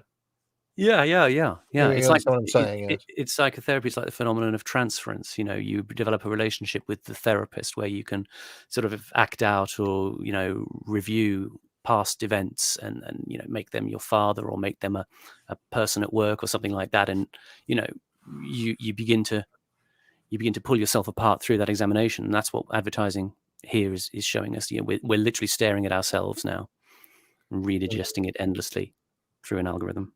And is that what this entire stream is? Like, this stream is itself us as the product, Simon. Oh dear, oh dear. Yeah.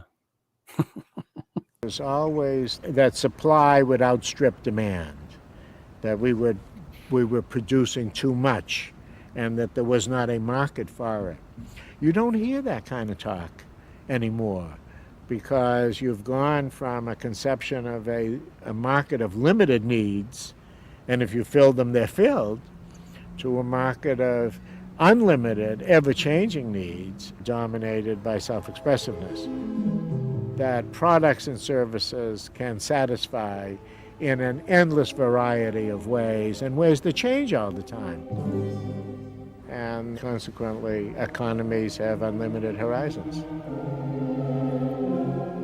Out of this explosion of desire came what seemed a never-ending consumer boom that regenerated the American economy. The original idea had been that the liberation of the self would create new kinds of people. I have sorry to pause it again. I have always found it pathetic, this idea that, they were talking about the limited run, right? Oh, here's me with my special car. It's just the same as all the other cars, but this one's got like a streak of yellow lightning on it. I recently, my daughter's got one of these Amazon Fire things for kids. And if it's my ultimate bargaining chip. I can have the threat of taking it away as my my way of getting her to do anything, really. And ironically, that means she ends up with less than like 10 minutes on it a day type thing. But it came, she wanted it in pink, and it came with like a little rainbow and a little unicorn, and a little cloud in the back of it, like already on there. Yeah. But those little symbols that are put on there are stand-ins for, they're meant to represent, like, well, this says that this is mine. Yeah. That little unicorn says me type thing. And I've always thought that is a really pathetic idea in a way, but people do go for it. Like, it is successful. Yes. You do see people do it like all the time. Yeah. Avatars of your individuality, and it recreates a sort of an artificial scarcity mindset as well. This is a rare edition, limited of 1 of 100, or as you say, whatever. And that gives that impetus to keep buying into that system, because it's not mass in personal consumerism. It's infinitely variegated to the extent that you have infinite imagination. But I think what people are finding now is they're running out of imagination with this system, and that's causing the sort of frustrations and the problems of modernity that we see around us. The system's no longer able to cope. We've got all the plastic crap from China we need, that's been infinitely color banded and varied, and you know, we do obviously still have the cohort that will queue up at the Apple shop at midnight every year for another £1,000 phone that does exactly the same thing as the one last year. There's no way out of this, though. I mean, how, like, even if I was trying to subvert it, I'd be like, right, well, this is me. Butlerian jihad. This Savoy sausage represents me, and I'm gonna stick it on my laptop, and or I'm gonna have maybe a Savloy. What's that? Savlon. You know that. You know that ointment thing. Yeah. I'm going to be represented by Savlon from now on. That's my thing. But it's like, well, you're still not really getting away from it, are you? So I don't know. I just there's no way out other than to condemn the whole thing, really. But maybe this is it. Maybe this is the whole human experience. There's no way. The metaphysic is being evaded forever. Well, I mean, I just think even back in the medieval era, people made up their own heraldic shields, didn't they? You know, I'm represented by this frog or something on my shield. Yeah. Free of social constraint. That radical change had happened. But while the new beings felt maybe I'll take this screenshot of this woman kind of kicking her legs. That represents me. You know, stick that on the side of my car. Have that. Yeah. Screaming with rage and pain internally. Yeah. But I'll like insert a banana into it or something to really stand out. But I mean, you think I'm kidding, though? There is no way out of this. It's like, how many right-wingers are like, oh, well, here's a painting of some 18th century figure that you've never heard of. Oh, that's me. You know, it's just like there is no way out of it, really. Yes, everything is a representation of yourself. They had become increasingly dependent for their identity on business. The corporations had realized that it was in their interests to encourage people to feel that they were unique individuals and then offer them ways to express that individuality. A world in which people felt they were rebelling against conformity was not a threat to business, but its greatest opportunity. Yes. It was, in a sense. This is a banger, by the way, Simon. This one, this particular episode. It's the triumph of the self. It was the triumph of a certain self-indulgence.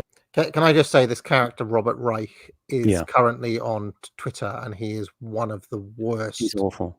He is one of the worst Twitter accounts going. This guy. And here's an interesting fact about him. Go away and I mean, he appears in the next series, I think, The Power of Nightmares as well. Go away and look at pictures of him standing next to other people. He's 4'10". Is he really? I'm not doing an Ed Dutton on you here. He's literally 4'10". He's got some sort of growth dysplasia condition, which means he is a little manlet. And if you see him, there's pictures of him with Clinton. He's tiny. So that's why he's such a toxic and poisonous dwarf. I see. Literally. Indulgence, a view that everything in the world and all moral judgment was appropriately viewed through the lens of personal satisfaction. Indeed, the ultimate ending point of that logic is that there is no society. There is only a bunch of individual people making individual choices to promote their own individual well-being.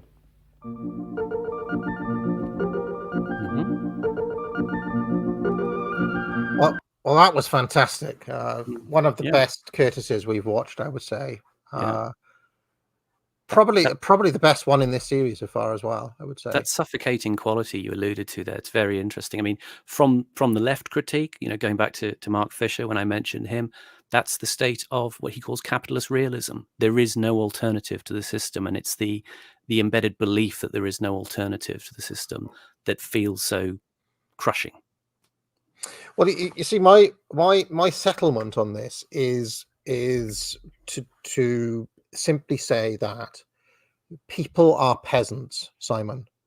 Peasant, and the peasantry want conformity, habit, routine, and actually to say that they don't really want this radical individuality. What they want is a sense of belonging, right? Yeah.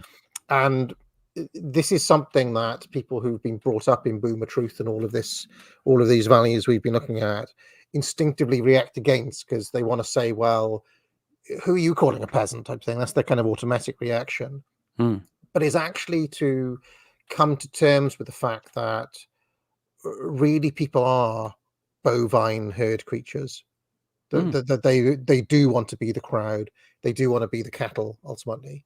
Yeah. And to make peace with this fact, and also to come to peace with the fact that I'll just be the loner in the village. I'll just be the guy who, is slightly outside of it, but I kind of want it to exist. If that makes any sense.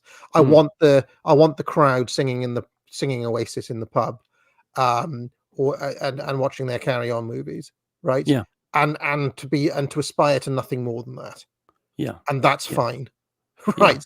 I do think the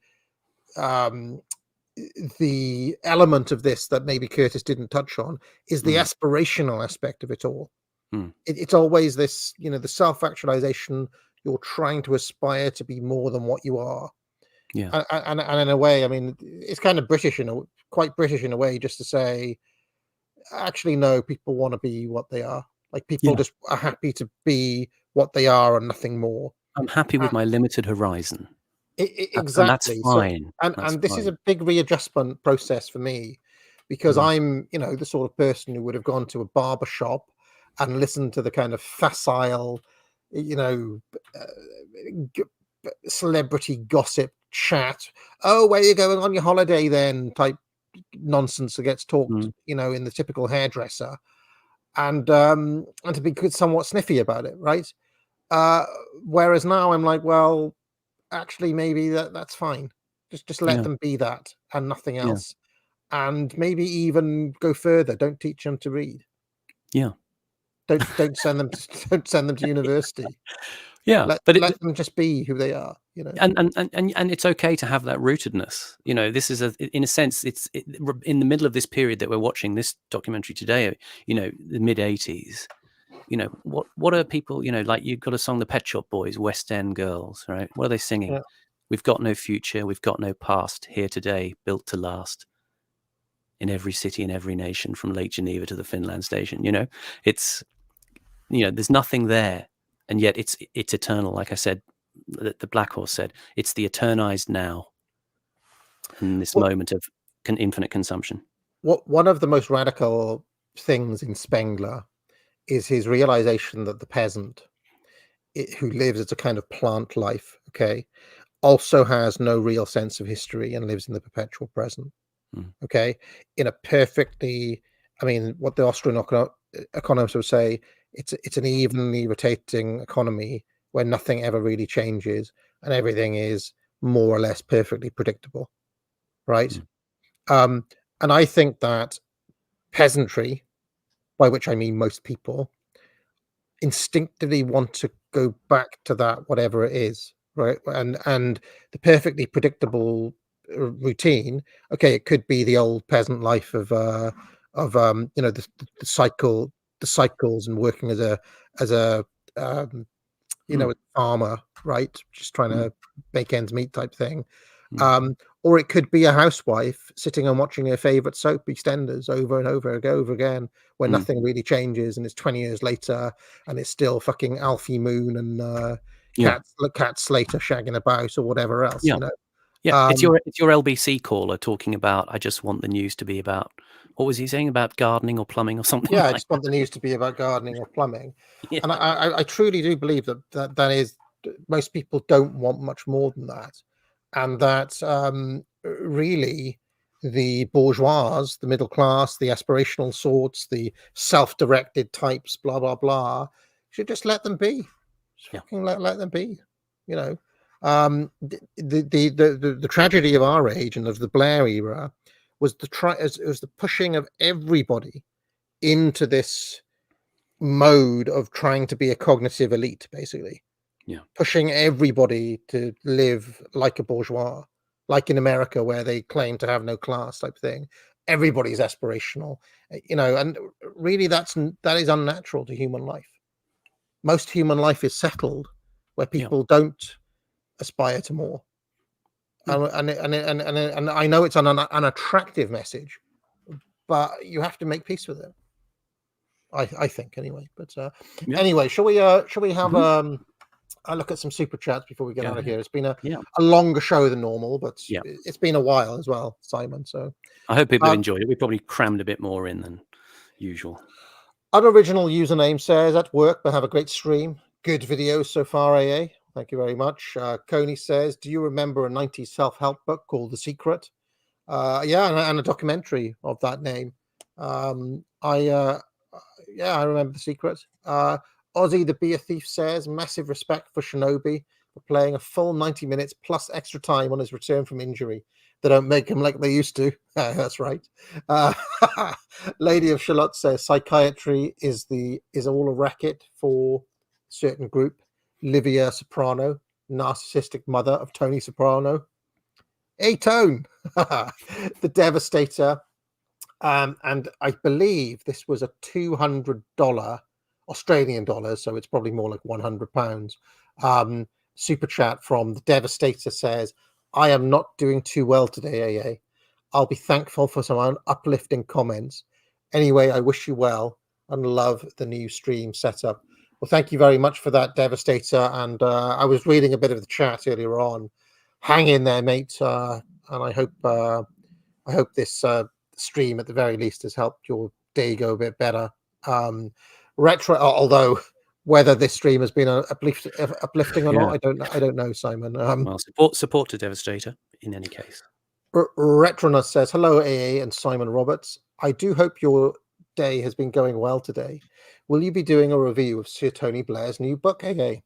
Next Monday, I have a kind of video on the book, and next Tuesday, I have a video of his various interviews. So they are already lined up to premiere on Monday and Tuesday in the new setup. Prairie Dog says, Devon Stack, Blackpilled, did a stream on the same subject title. It's called Portal to Hell Edition. Very good. Devon Stack makes some very good stuff. Lady of Shalott says, the TV series Mad Men depicts how Madison Avenue used the ideas of psychoanalysis and Bernays to manipulate consumers.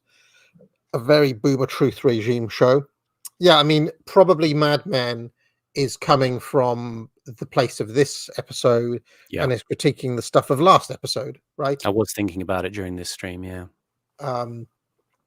DHCH Gag says, what Simon said about subtle American propaganda versus brutish Soviet propaganda reminded me of Slavoj Žižek's words of how a liberal postmodern father can actually be worse than a traditional stern one.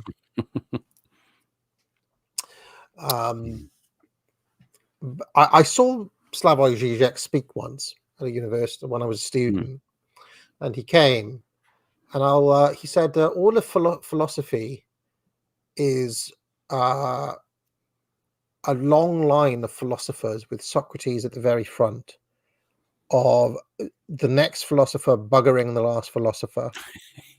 And his vision of all, like, the history of ideas was a long line, basically a chain of philosophers bumming each other. I'll never forget that. It was very vivid.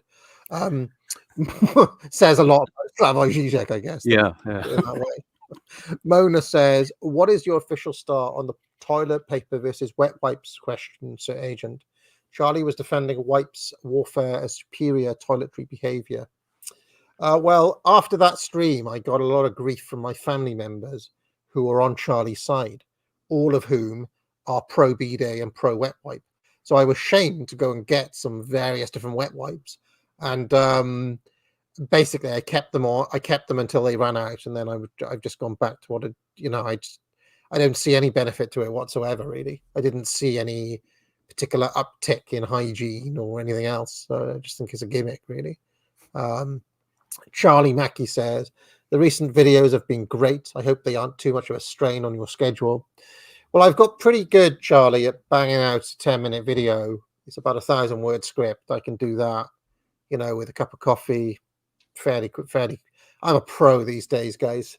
The Carry On, sometimes I get a bit carried away. The Carry On one has been a labor of love, and that took considerably longer than a couple of hours to bang out. So, but hopefully it will have been worth it, and people will return to that in times to come. Belfast Knight says, in the words of a famous millennial lifestyle salesman, here in my garage, I just bought my Lamborghini, Ty Lopez. And Paulie says, good to see we've all been through. Good to see all we've been through in retrospect. Thanks, I'm new here. Well, thank you very much, Paulie. Glad for new people to join us. One thing I will say is that I'm hoping that the new era will be a little bit more, I don't want to say welcoming to newcomers, because it's always a difficult environment to come into, but it might just kind of, I don't know, be a bit more newbie friendly in a way, because one thing that videos do as opposed to streams is they do bring more people on board. So this is a kind of a happy accident, I guess, of the new regime. I mean, I never look at analytics, but I've noticed that a typical live stream, you maybe get a handful, single digits, maybe up to 20 new subscribers from a live stream. But from a video, you're talking hundreds most of the time. And that just probably goes to the sorts of people who streams will bring recurring people back again and again, whereas videos, somebody might just click on it, so you're much less likely to click on a live stream in progress. I mean, given my own behaviors, I almost never going to listen to a random stream, especially of a long running show, so. But anyway, hopefully these deepest laws are interesting enough that people do join us. I think I haven't missed anything. Don't think I missed anything. I think that's it, Simon. And the sun has come out today. Maybe I'll even get a cigar for the first time. The endless rain has abated. Well, the sun is out briefly, so maybe I'll do that. All right, so Simon, where can people find you, sir? I'm on Twitter at Simon__Roberts. If I may just take a moment just to add a comment on the comments on the YouTube stream from last time, from Johnny Red Pill Seed. We were talking about Ewan Cameron, the doctor who did the psychic driving LSD sleep experiments at the Allen Memorial Hospital. And Johnny Red Pill Seed said he was David Cameron's grandfather, David Cameron, who started the Nudge Unit in Number 10. Well, I'm afraid not. Research has shown that that might be a nice idea, but the Ewan Cameron at the Allen Memorial was not David Cameron's grandfather. He was Donald Ewan Cameron, who died hiking in the Adirondack Mountains in 1967. David Cameron's grandfather was Ewan Donald Cameron, who was a stockbroker, and he died in 1958. So unfortunately, they weren't the same person, but it's a nice idea that David Cameron could have had a relation to Ewan Cameron's experiments with the CIA. Second time I've heard about David Cameron's family this year. The first time was an election night where I was I had one of those moments where I was pinching myself, asking, it was Ed Dutton telling me about David Cameron's father having like little legs. Kind of withered legs. Yeah, odd. Anyway, I must remind people, do buy courses at the academic agency, Trivium, etc. The Shakespeare course should be out later this year. I will get back to working on that soon. But most importantly of all, friends, get out. If I can find it. Where is it? Bye, everyone. What goes on in this town is none of your business. As long as I'm living here, it is. Then maybe you shouldn't be living here! Well, that's easily fixed.